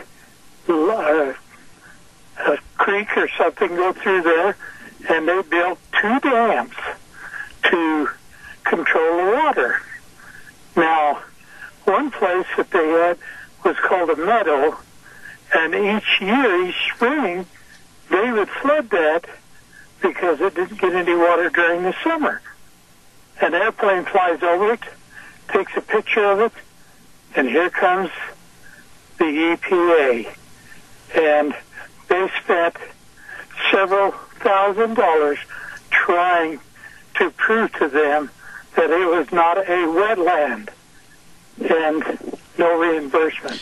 Okay. That's what our government did for them. Absolutely. Good story, and I will have Elizabeth comment on that. Go ahead, Elizabeth, please. Thank you. You know, it is so frustrating to hear stories like this about, you know, agencies doing things like relying on looking at Google Maps to decide if there's a navigable water connected to someone's property, you know, flying over and taking pictures from an airplane. And I think that is one of the things coming out of this executive order from President Trump is that agencies have to follow clear rules of evidence. They have to be clear and fair, and they can't withhold any favorable information from people who are find themselves ensnared in the regulatory state. And it is, you know, so unfortunate to hear about stories like yours and things that have happened in the past. But I only hope that going forward there's a light at the end of the tunnel, and that we can constrain agencies and kind of put that genie back in the bottle. Let me ask you, before we take another question, I want to ask you, give me a short answer on this, Elizabeth. That's all well and good while Donald Trump is president. I support and really applaud him for this. But is it retroactive, and can it be canceled when we get possibly a left-loon Democrat in there? Yeah, that is an unfortunate aspect of executive orders, that a future president could come in and change. And so I think that's why it's important that we make sure the accountable elected representatives of government, our members of Congress, know what we want and not delegate their authority to administrative agencies like the EPA and others. All right. Congress really should be the one making the law. Absolutely. And not delegating to the EPA to decide, you know, what the Clean Air Act requires, what the Clean Water Act requires. Okay, we have another caller. Caller, quickly. I've got limited time. Go fast. Yeah, I was, can you hear me? Yeah, barely. Go ahead.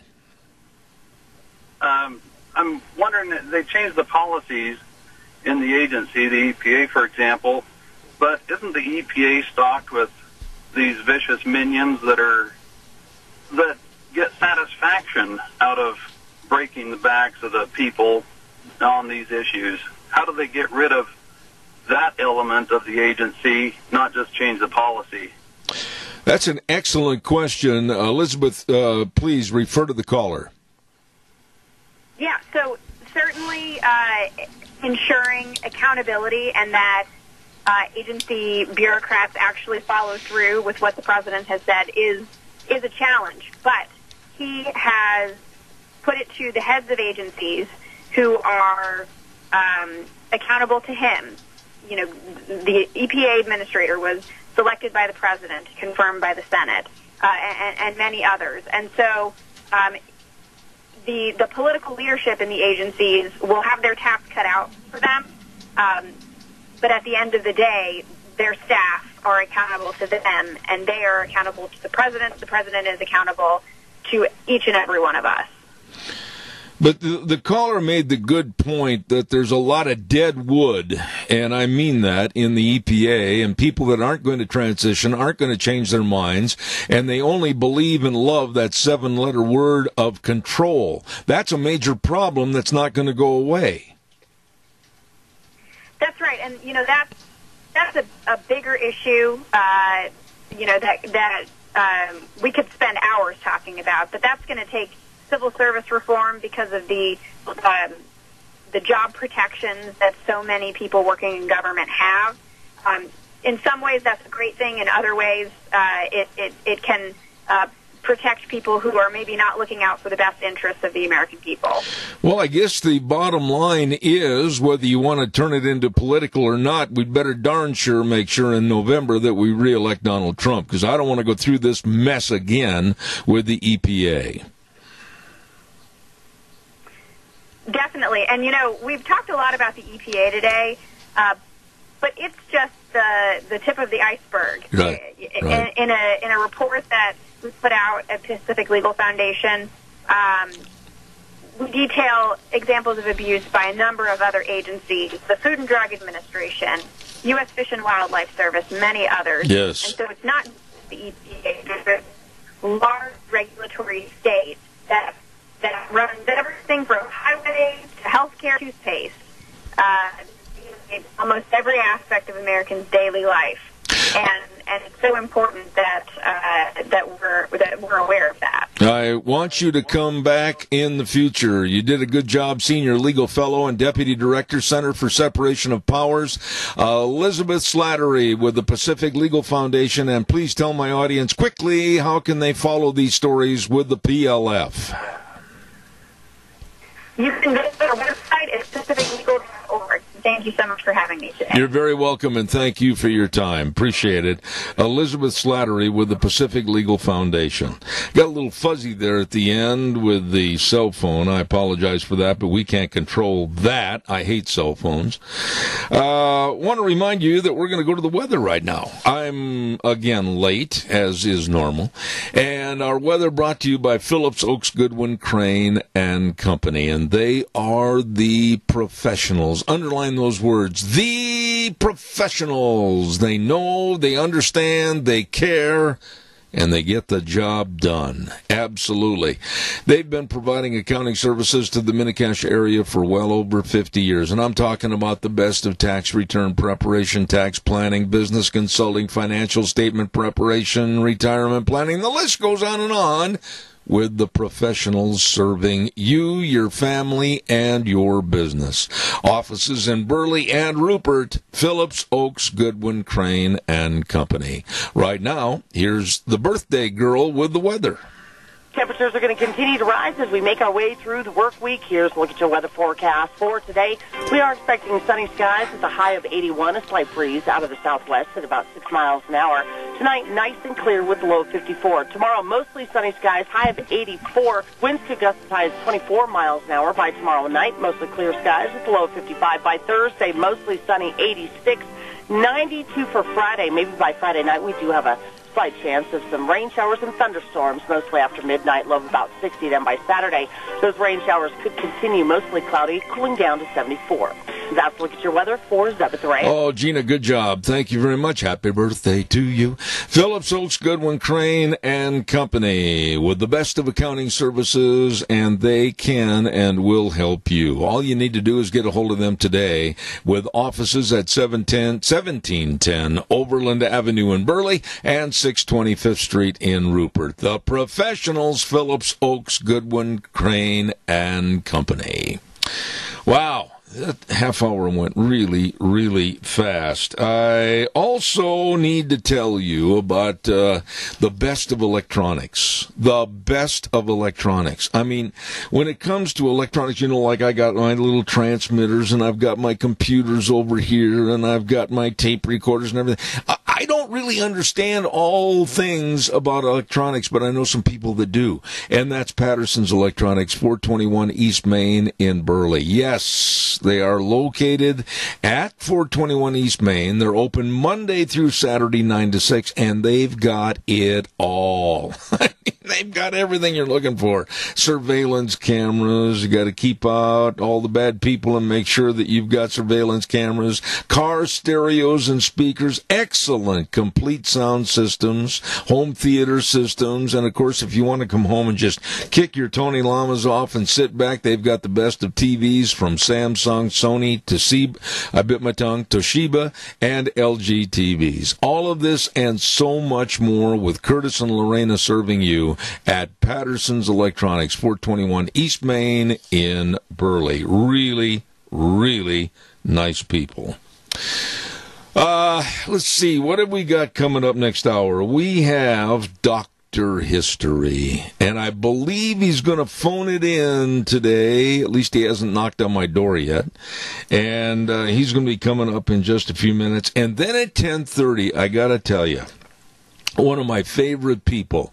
This man has come through the keyhole of bad health. I mean, he's had everything fall upon him, bad health, and he's tough. And he's come back, and he's ready to rock and roll again. And we absolutely appreciate Dr. Gerard Lamero from back east. And boy, he is the political analyst. He is the expert on really looking at things and understanding things and saying what's going to happen. And when you look at his track record, he's spot on, let me tell you. And we're going to ask him about all this mess and chaos and degradation of America. That's coming up at 10:30. You don't want to miss that. He's got some really straight answers. Real quick note before we leave here. Again, my good friend Jimmy Flowers and the crew, they're going to have that car show at the Cache County Fairgrounds this coming Saturday, June 6th from 9 to 4. It's going to be a mini car show and shine. And they urge you to come on down. There'll be a donation container for the Meals on Wheels. Don't forget, if you've got an old car you're pretty doggone proud of, you better show it at this show and shine this Saturday at the Cache County Fairgrounds from 9 to 4. And it's going to be a lot of fun. Usually is. These are good folks.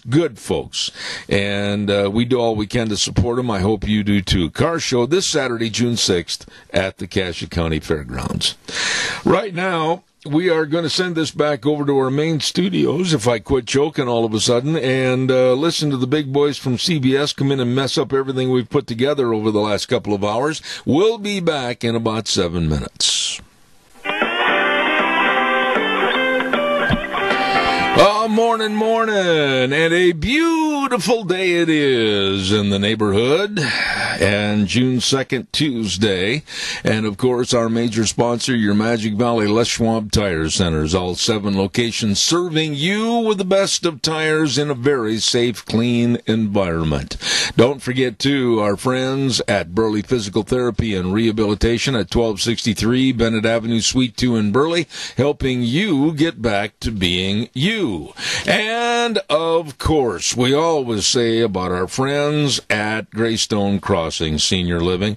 Seniors, I'm telling you, you don't want to pass up an opportunity of moving into a family unit, a 12-bedroom home, brand spanking new, right there on Alfresco Road. My goodness, 3 meals a day, plus snacks, plus housekeeping, local transportation. Oh, my goodness. And Kelly is a whale of a cook. I'm going to hold her to her promise that the next time they have a peach pie or peach cobbler, I'm a-coming. Don't forget to call Matt or Kelly Wiggins at 650-4979. That number again, 650-4979. Set up an appointment to see the property, Greystone Crossing Senior Living at 1221 21st Street in Hayburn. Seniors living the good life with friends. Also, want to quickly remind you about some other friends of ours, and they are Lon Hardy and Sharon Wilmot. Who are they with? Well, 7K Metals. This is an outstanding saving opportunity for you and a valued treasure for your loved ones in the future. What is it? You can buy silver and have it shipped right to your home through 7K Metals, and you're building your own financial security and future. I'm telling you, you better find out more. Get a hold of Lon Hardy at 312-8699 or Sharon Wilmot at 430-3259. They'll tell you all about it. Mention my name. They'll help you at 7K Metals. Well, it is Tuesday, and lo and behold, he who didn't feel good over the weekend is back standing on the mountaintop, preaching from the loudest tones of his voice all about history and the past. Here's Dr. History. Good morning, Zeb. Beautiful day out there today. How you feeling, old friend? I'm doing great. I'm fine. Yep. Oh, okay.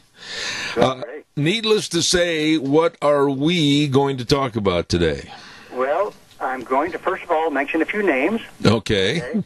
Cody, who took a year and a half to finally listen to every podcast. Oh, my goodness. Took him a year and a half to get through. Well, there's over 300 of them. And he listened to all of them and had some suggestions. Another listener, Dennis, he had some suggestions for some Indians that I'm going to look up. Richard is in Alaska. He's an ice road trucker, and he listens while he's going down those ice roads. Let me tell you something real quick about those ice road truckers.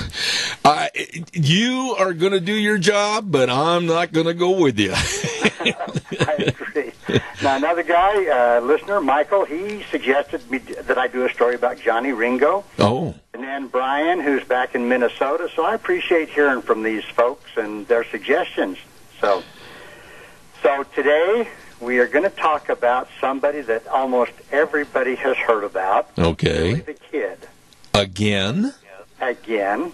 But this is, I'm going to talk about the long-lost jailhouse interview that has come to light just in the last little bit, in the last few years. Really? Now, where did you ascertain this vital information? True West magazine. There you go. They had an article about it. Okay. And actually, this actually goes back a few years. But anyway, so here's what happened. There's a guy named James B. Mills, and he was seriously digging into the Billy the Kid story for 30 years.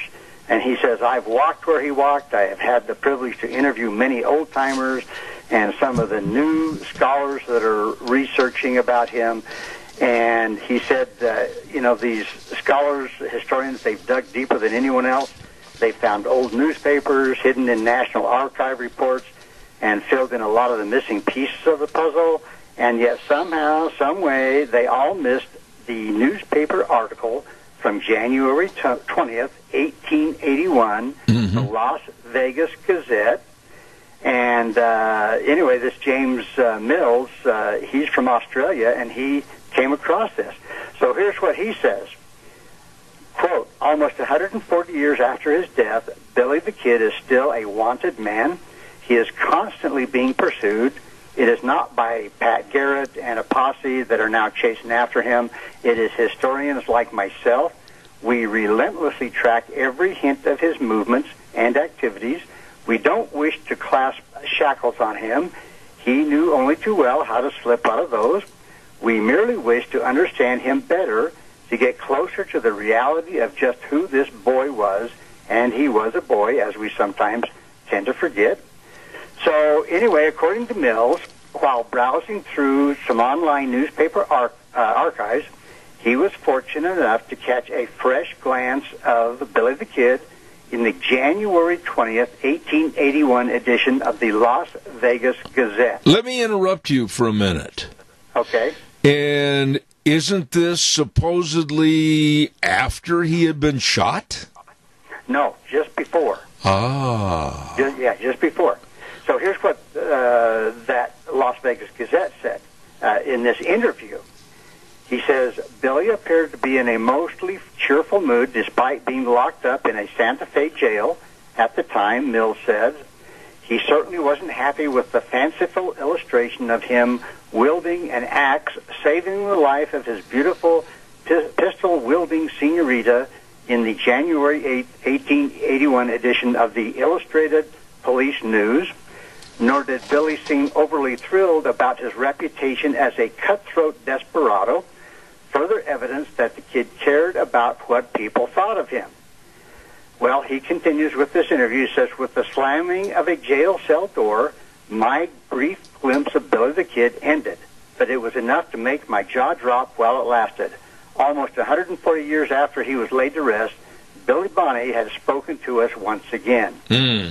Now, here's a little more about the interview. He says, a few days ago, a representative of the Gazette paid a visit to Billy Bonney, the Kid, obviously, Dave Rudabaugh, and Billy Wilson in the Santa Fe jail. They were all heavily shackled and were lying about on their cots, but rose as the heavy iron door swung back on its hinges. After speaking with them all, the Gazette man made some remarks on the tidiness of their cell. Quote, oh, this is a palace as compared with that place they put fellows in Vegas, said Billy. We've been scrubbing up today. And he continued glancing around and contemplating their work. Well, the men all appeared to be in good humor, and the talk passing from one topic to another. Billy the Kid said, I'm getting up a terrible reputation to that horrible picture of him in the police news that has been the laughing stock of the town. And Billy made all fun of it. He says, I got hold of the paper first when it was brought in, he said, but I was ashamed to let the other fellows see it. Wasn't it savage, though, he inquired. We gave our unbiased opinion that we thought it was, and were not a little amused at the way the subject of the front piece of the super sensational paper ran on about it. So what happened was they ran a picture of Billy the Kid saving his beautiful Mexican girlfriend with a hatchet, which was all totally made up. So he says, I say, boss, sang out a fellow lying near the stove, ain't you got any influence with the U.S. government to give a man a hat, said the fellow.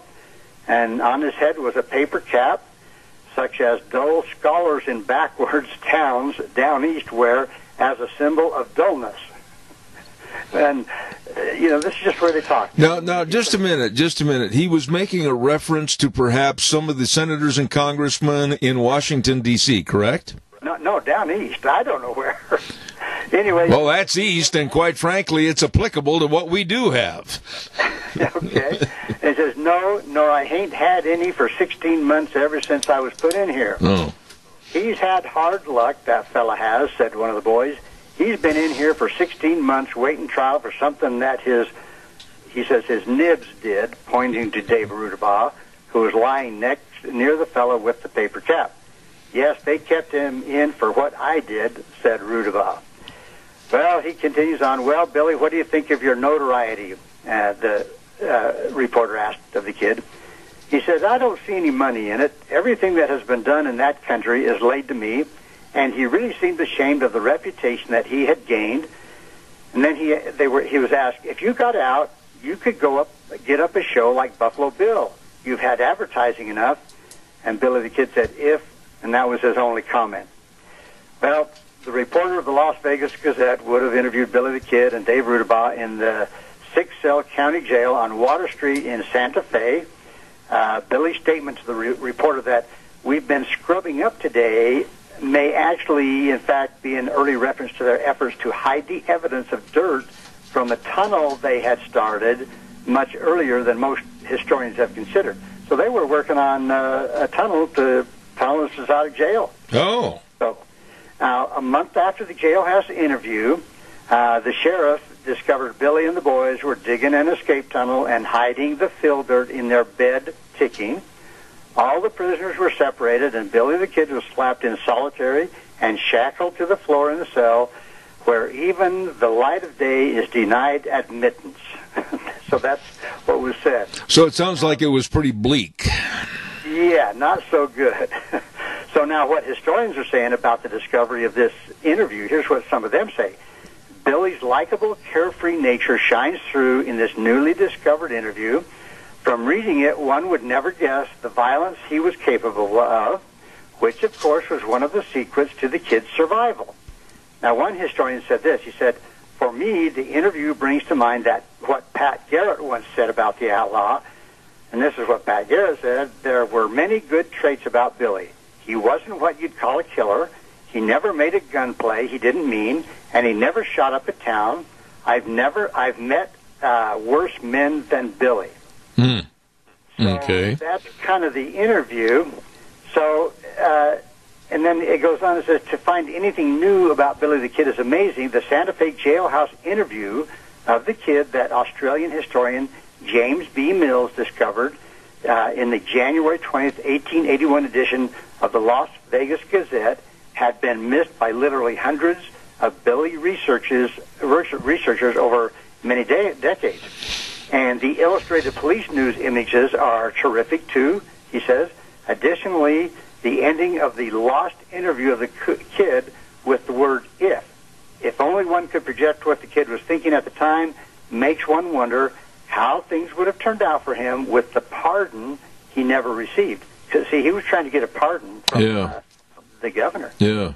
But anyway, another editor says, the recent discovery by James B. Mills of an old newspaper interview with Billy the Kid and his jailhouse companions offer some delightful insights into the elusive New Mexico outlaw.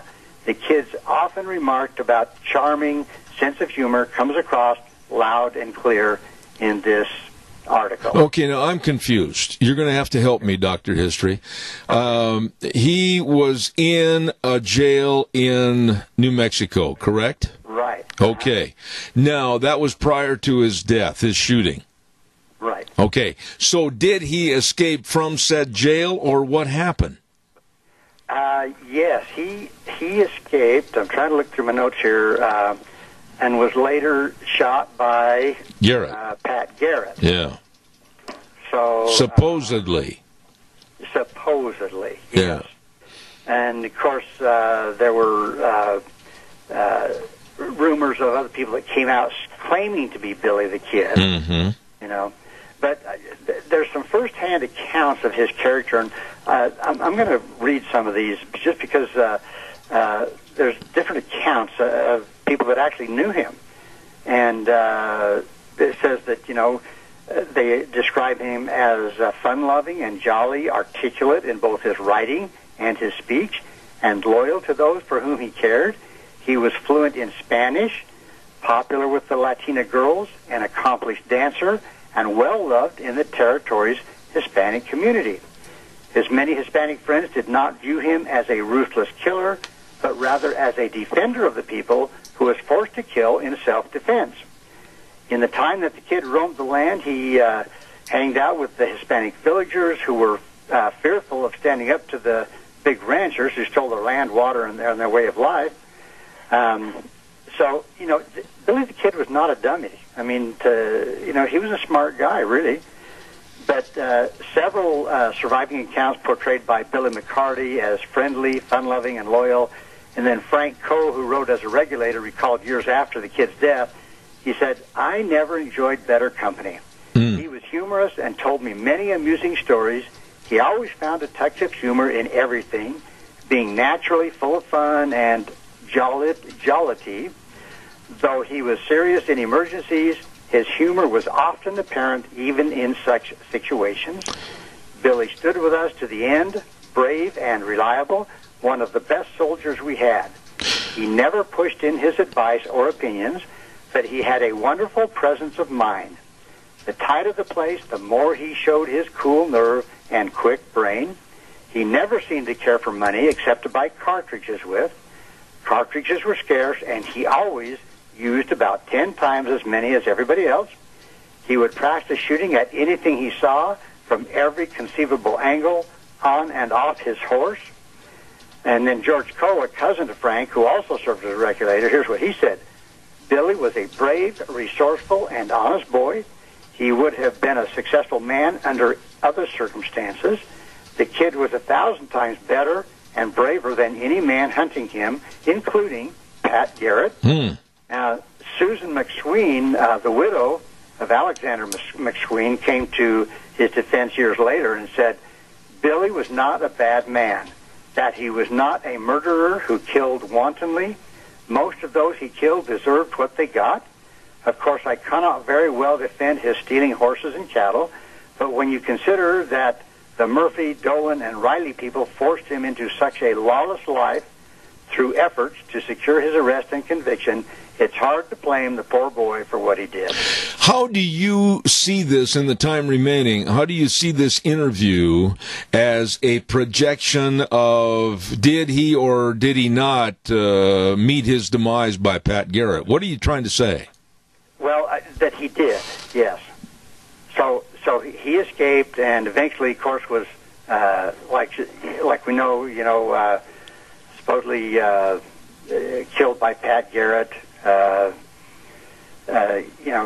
Garrett came and found him, shot twice. The first bullet struck the kid almost squarely in the heart. The second actually missed, but anyway, Pat ran in, and the kid was laying there, and Pat says, I think I got him, and, there's still some speculation, what really happened. So, all of these old stories and newspaper stories and accounts and everything, as we've said time and time again on your program, Dr. History, that so much can be speculation. Right. Well, over all these years, there's been so many stories come up about his death, and, there were rumors that Garrett shot and killed someone else, and the body was said to be that of Billy the Kid, but there's stories that the outlaw lived out a long life in Mexico. Yeah. And it's so similar to Butch Cassidy and the Sundance Kid. Yeah. And again, there's been several people that have come out claiming to be Billy the Kid, but I don't think that's ever been proven at all. Yeah. Remember that movie, and all of a sudden, I want to say Young Guns too, but I don't think that was the one. I could be wrong on that, but irregardless, where they open it up, and the opening sequences are of an old man sitting out in the desert, and all wrinkled, and really probably close to 95, 100 years old, and claimed to be Billy the Kid. I mean, that movie, I never will forget that movie. It left a real impression on me. Oh, yeah. Well, it'd be nice to know the real story, but I don't think that's ever going to happen because, it's too bad because he was literate. He could read and write, and, it's too bad he was not one of those that kept some kind of a journal or, told the story to someone with the idea that it could become a book, but... Anyway, let me ask you. Never really know for sure. Let me ask you this question. We were talking on the program one time. We got about 2 minutes left here, and we were talking about families, and part of the family Bible or part of the family writing in the diary or whatever. There's so much in history, whether it's the Oregon Trail or whatever, families crossing on the Oregon Trail. There's a lot that I still don't think we know that's still out there. Oh, there's so much. Yeah. We are really lucky to have what we do have. The people that did write in their journals and kept track of things. There was a guy named Andy Adams that he kept track of all of his wanderings, and that's fascinating. And then Osborne Russell was another one. And anyway, there's enough out there that gives us an idea of what really was happening. For the families of the wealthy landowners in New Mexico, when they started having the cattle baron wars down in New Mexico that Billy was involved in, did they ever have any traceability with diaries or anything written down? I think that would be the most likely source. It's just a matter of finding those. Yeah. And, when people do have diaries or journals of their ancestors, man, that would be amazing if they could get those published and out there for people to be able to read. Absolutely. What really happened. Not whitewash it, but just tell the whole story as it happened. A guy like you would go nuts. I mean, you'd be in a heyday if you could find some of those journals. Oh, first-hand accounts, to me, carry so much more weight. I mean, I've read some of these accounts to you today that are, somewhat firsthand, but, sometimes people tend to sway things the way they like them. And those that like Billy the Kid, they talk, pretty nice about him. Yeah. Once again, that you really intrigued my interest on this story. Billy the Kid, Butch Cassidy, etc. Listen, I'm out of time, but God bless you. I'm glad you're feeling better, and we'll talk again next Tuesday on the great segment, Dr. History. Thanks, Eb. You have a good day. All right, take care. Bye. I love that segment. Hey, don't forget, on Mondays at 10:30, we talk to the lovely Miss Vicky at Vicky's Country Garden, 185 South, 600 West of Paul, and if you're having trouble with your garden growing, she can help. You better believe it. Vicky's Country Garden, 438-5663. Every Monday at 10:30. Don't forget that.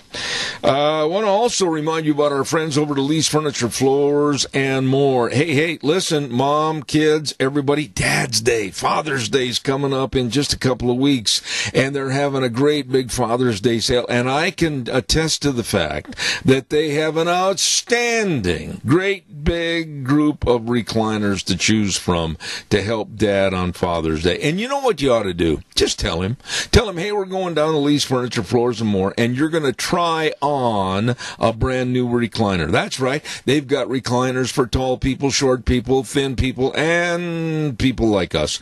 And so be sure and stop in and check out the great selection of recliners at Lee's Furniture, Floors, and More. 459 Overland in Burley, and celebrate Father's Day by treating Dad to some comfort at Lee's Furniture, Floors, and More.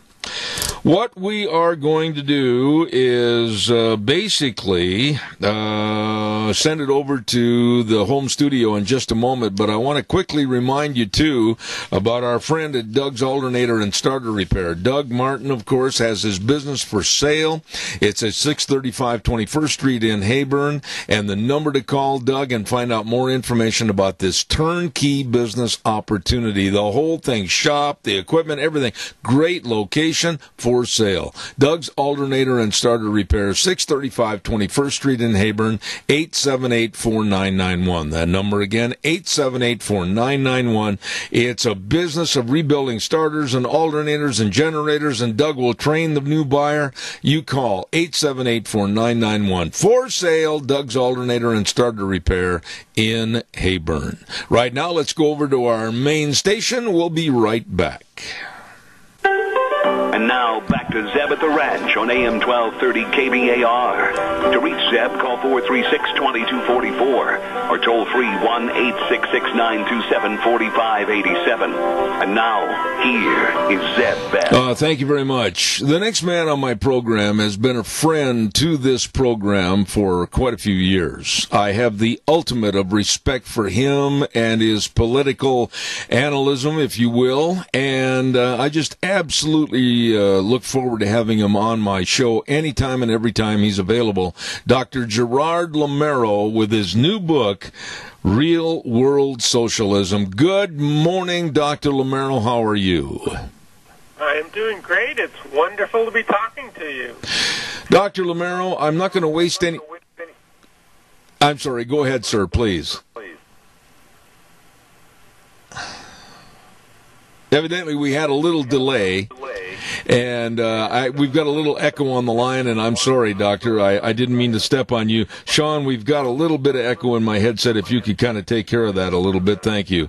Dr. Lamero, I'll get right to what I want to talk to you about this morning. We are in, I think, one of the biggest messes this United States has ever seen, with the absolute chaos and degradation and destroying of America and its cities.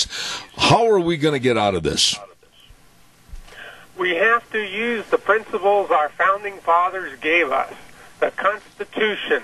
We have to do things that follow the great writings of our founding fathers. For example, law and order. We have to maintain law and order. That's why the president has talked about invoking the military to calm down the cities that have been taken over by these Antifas and these people who are looking for violence and the destruction of America. They are avowed anti-American folks. These are people who do not like the United States, who do not like freedom, who do not like the Constitution, and want to see America go away. And this is the ultimate in the battle that I wrote about in socialism. The book Real World Socialism was about socialism and the people who want to destroy America. This is what they're doing. The Democrat governors are keeping the states closed in many places, and the Antifas are fighting in the streets. They're both fighting for the same things. They are pro-socialist, anti-American.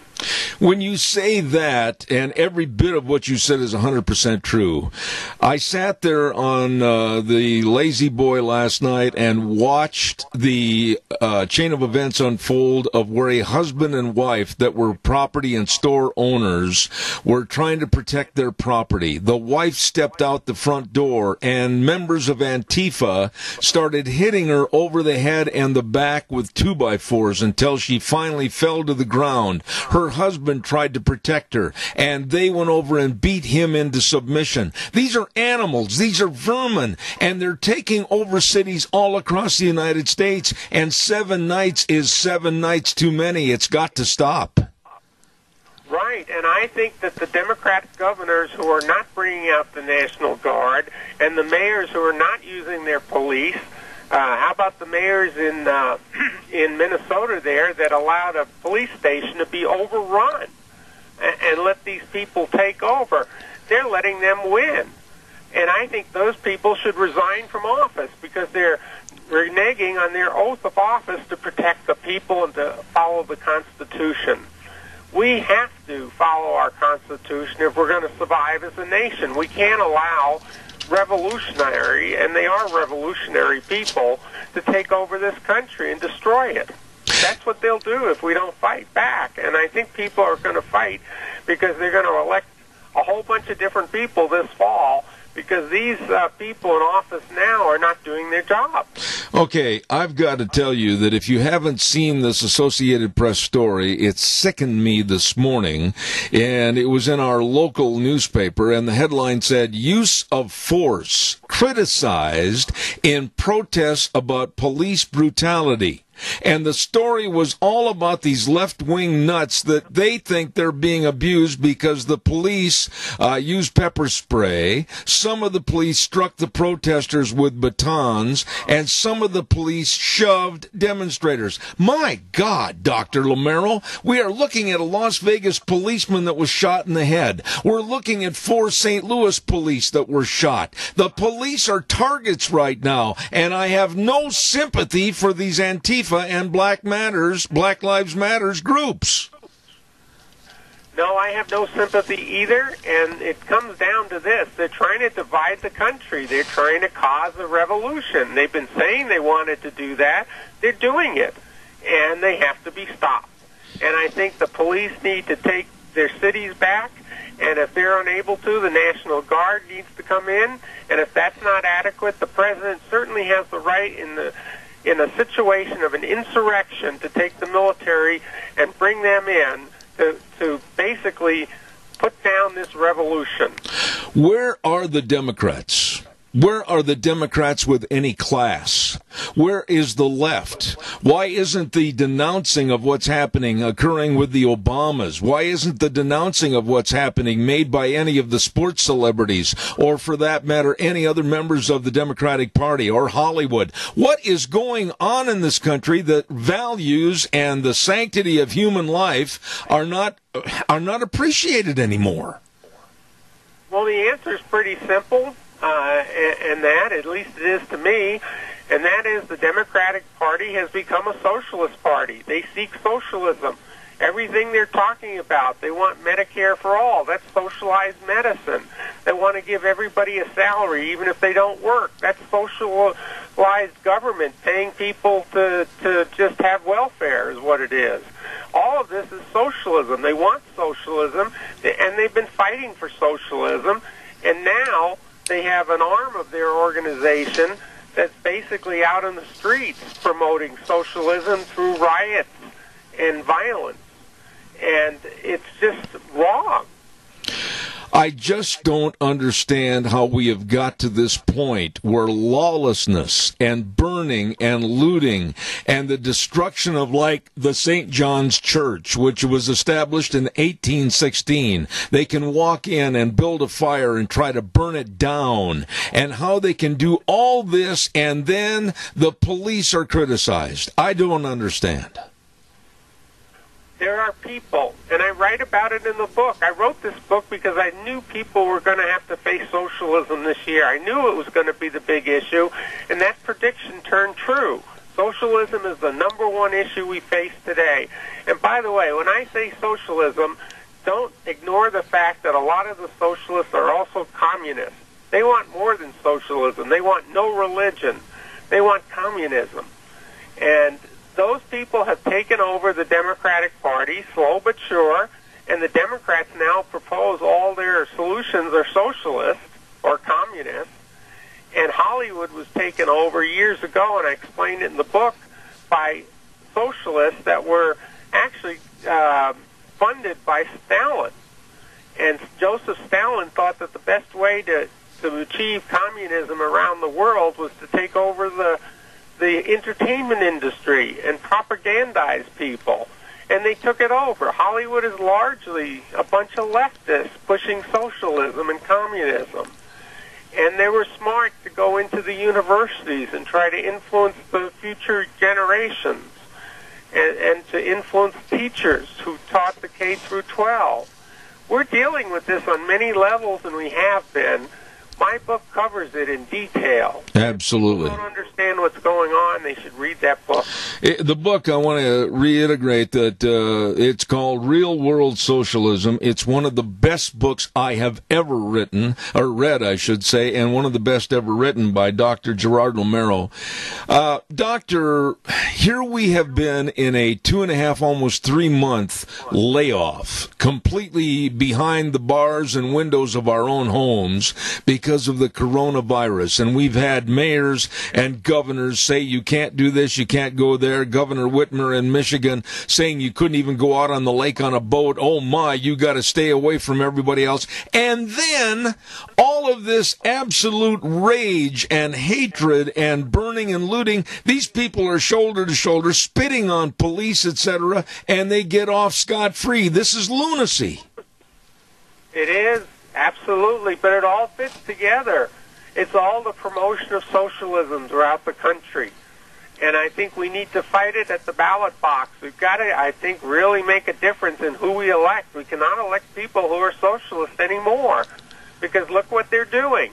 And look at how they're overlooking crimes. Look at how, with the lockdown, they're putting people in jail who open up a barber shop, but then they're letting out of jail criminals, rapists, murderers, who, what do they say? Oh, they might catch the virus in jail, so they let them out, and then they lock up good citizens who are doing their job and just want to work. Dr. Romero, I wanted to ask you, I just had a little small problem. I tipped over my coffee cup and everything on the papers. But I wanted to ask you this, and you might think I'm some real radical redneck from Idaho when I say this.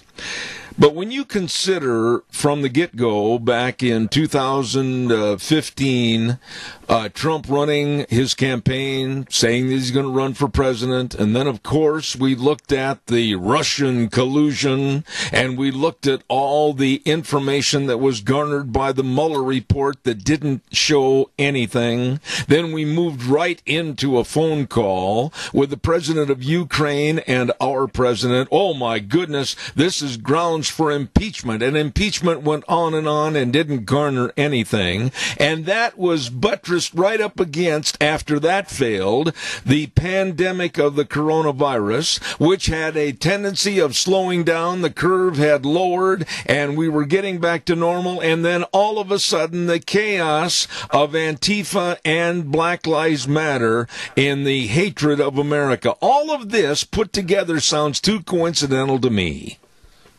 Oh, I don't think it's coincidental at all. I think it's been an affirmative plan, if you will, affirmative in the sense that they're moving ahead all the time to get Trump out of office. They want him out of office because he is the number one roadblock to them getting socialism in America. If they could have gotten Hillary Clinton, we'd probably be socialists right now. And if they can get rid of Trump and get some other socialist in there, they'd love to do it. And by the way, I'll just mention about Joe Biden. I don't think he's going to run as president. I think he's a figurehead that's taking up place until some other Democrat is named. The reason I say that is because I don't think he can campaign cogently. He comes out with the most ridiculous statements, and I don't think the Democratic Party is going to allow him to be nominated, just like they didn't allow Bernie Sanders to get nominated because he was too open about his socialism. Well, yeah, but who? I mean, what are you talking about? A major coup d'etat in the Democratic Party? Are you talking about somebody coming from the ranks like Michelle Obama? Are you talking about somebody like Andrew Cuomo? At this late stage, who are you going to talk about? Well, anybody. And I think it'll be Michelle Obama, to be honest. The reason I say this is Joe Biden does not have enough delegates to win on the first ballot. And when you don't win on the first ballot, everybody, all the delegates, all 4,000 or whatever number of delegates they got, are free to vote on the second ballot for anybody. They could vote for Donald Trump, which they never would, but they could pick Michelle Obama, Andrew Cuomo, or any other Democrat anywhere in the country.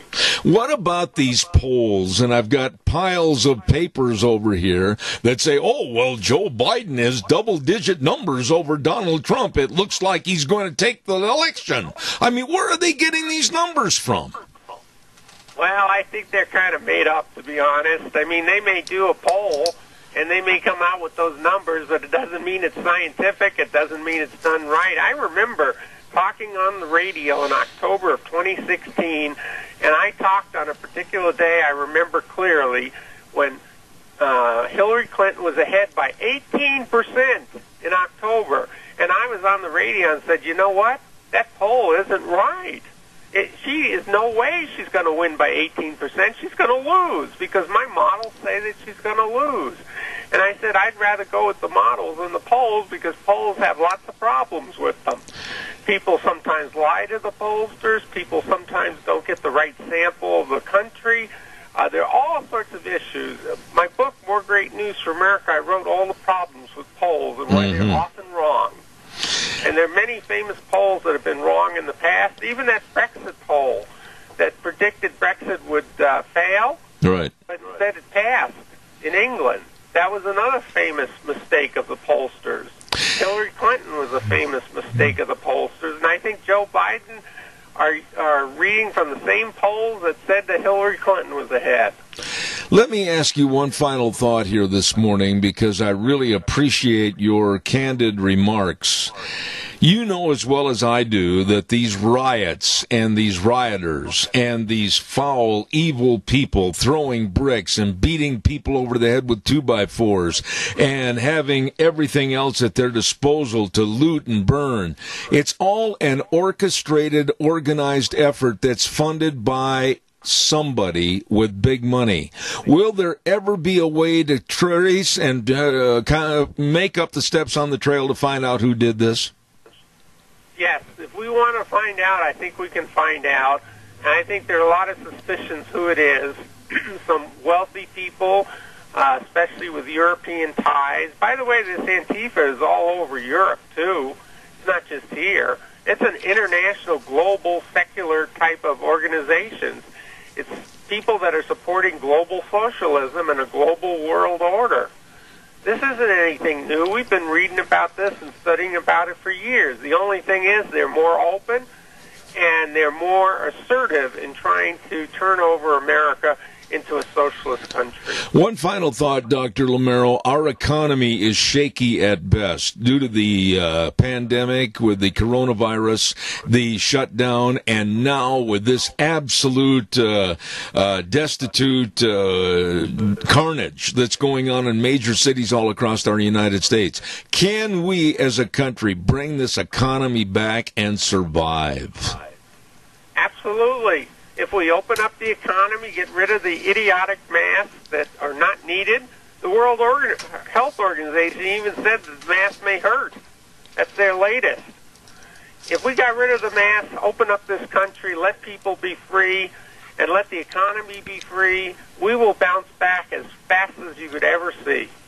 One final thought. Your health also concerns my wife and I. Are you doing better? I am doing well. I've had my problems in the past year, as you know, but I am doing well. I'm healthy, happy, and talking to the doctors, and they keep me healthy because I'm doing good. You are always welcome on this program. Ladies and gentlemen, go to the bookstore and get a copy of his book, Real World Socialism, written by Dr. Gerard Lamero. Doctor, please tell all my audience what bookstores are carrying your book. Well, I think you can get it anywhere. If it's not in stock, you can ask them to order it. It's in books and print, so they can order it. It's on Amazon. It's in Kindle version, if you like electronic version, and you can go to my website or you can go to Amazon. My website is greatnewsforamerica.com. You can read all my articles for free, and you can pick out which books you like. I've got 6 of them right now on Amazon. God bless you, my dear friend. I mean that, and I certainly look forward to having you back on the program. Dr. Gerard Lamero, take care, stay well, and the very best to you. God bless you, too, and all your wonderful listeners. Thank you, sir. I admire that man, and I respect that man for what he has done and what he is doing. Dr. Gerard Lamero, and the new book, Real World Socialism. It's excellent, excellent. I've got a copy right here on my desk. I'll tell you what else we better do is the weather forecast. Yes, as you know, I'm late again, and the weather being brought to you by Scarro's Meats. Don Scarrow and his very, very efficient staff at 331 North Road, Jerome. Telephone number to call, 324-7657, or you can go to the website, scarrowsmeats.com. Delicious meats, all the sausages and the different bacons and the hams and the tri-tips and the different pork ribs. Oh, my goodness, it's good eating. A lot of things going on, a lot of gatherings, a lot of company picnics, everything for the summer. Be sure and get a hold of Scarro's Meats in Jerome. The telephone number, 324-7657. And right now, here's Gina with the weather. Temperatures are going to continue to rise as we make our way through the work week. Here's a look at your weather forecast for today. We are expecting sunny skies with a high of 81, a slight breeze out of the southwest at about 6 miles an hour. Tonight, nice and clear with a low of 54. Tomorrow, mostly sunny skies, high of 84. Winds could gust as high as 24 miles an hour by tomorrow night. Mostly clear skies with a low of 55. By Thursday, mostly sunny, 86. 92 for Friday. Maybe by Friday night, we do have a slight chance of some rain showers and thunderstorms, mostly after midnight, low of about 60. Then by Saturday, those rain showers could continue, mostly cloudy, cooling down to 74. That's a look at your weather for Zebeth Ray. Thank you, Gina, and brought to you again by Don Scarrow, a good friend of ours at Scarro's Meats, 331 North Road, Jerome. The telephone number to call, 324-7657, and it is so true. They are changing the way we eat, one delicious bite at a time. We've got a full program tomorrow with some real home run hitters. We got Dave Bigo in Indianapolis, Indiana. We got the Boston man, Gary Goldman, coming on. Alex McFarland's going to be on the air. And then Bill Bullard with RCAF USA talking about the supposed beef shortages and what's going on with imports. We've got a lot of interesting people, so don't miss a minute of tomorrow's program starting at 8:06. Quick reminder, there is going to be a car show at the Cassia County Fairgrounds this Saturday, June 6th, from 9 to 4. It's called the Mini Car Show and Shine, and I urge everybody to be there, and they urge anybody that wants to show off one of their old cars, just come on down and be a part of the program. They're going to have food. They're going to have a lot of music down there being played. They're going to have a lot of fun. This Saturday, June 6th, at the Cassia County Fairgrounds, it's the Mini Car Show and Shine. And Jimmy Flowers is going to be on the program with us Thursday talking more about that. We're going to wrap it up and put it back in the box for today. God bless you and your family. Stay safe, stay well, and don't forget, we always say the way things were are the way things ought to be. And the 4 words that mean the most to us are, in God we trust. Hope you have a great day and enjoy the weather. It's going to get warm towards the weekend. weekend. Zeb at the Ranch tomorrow morning at 8:06. We'll see you. Take care. Have a good one.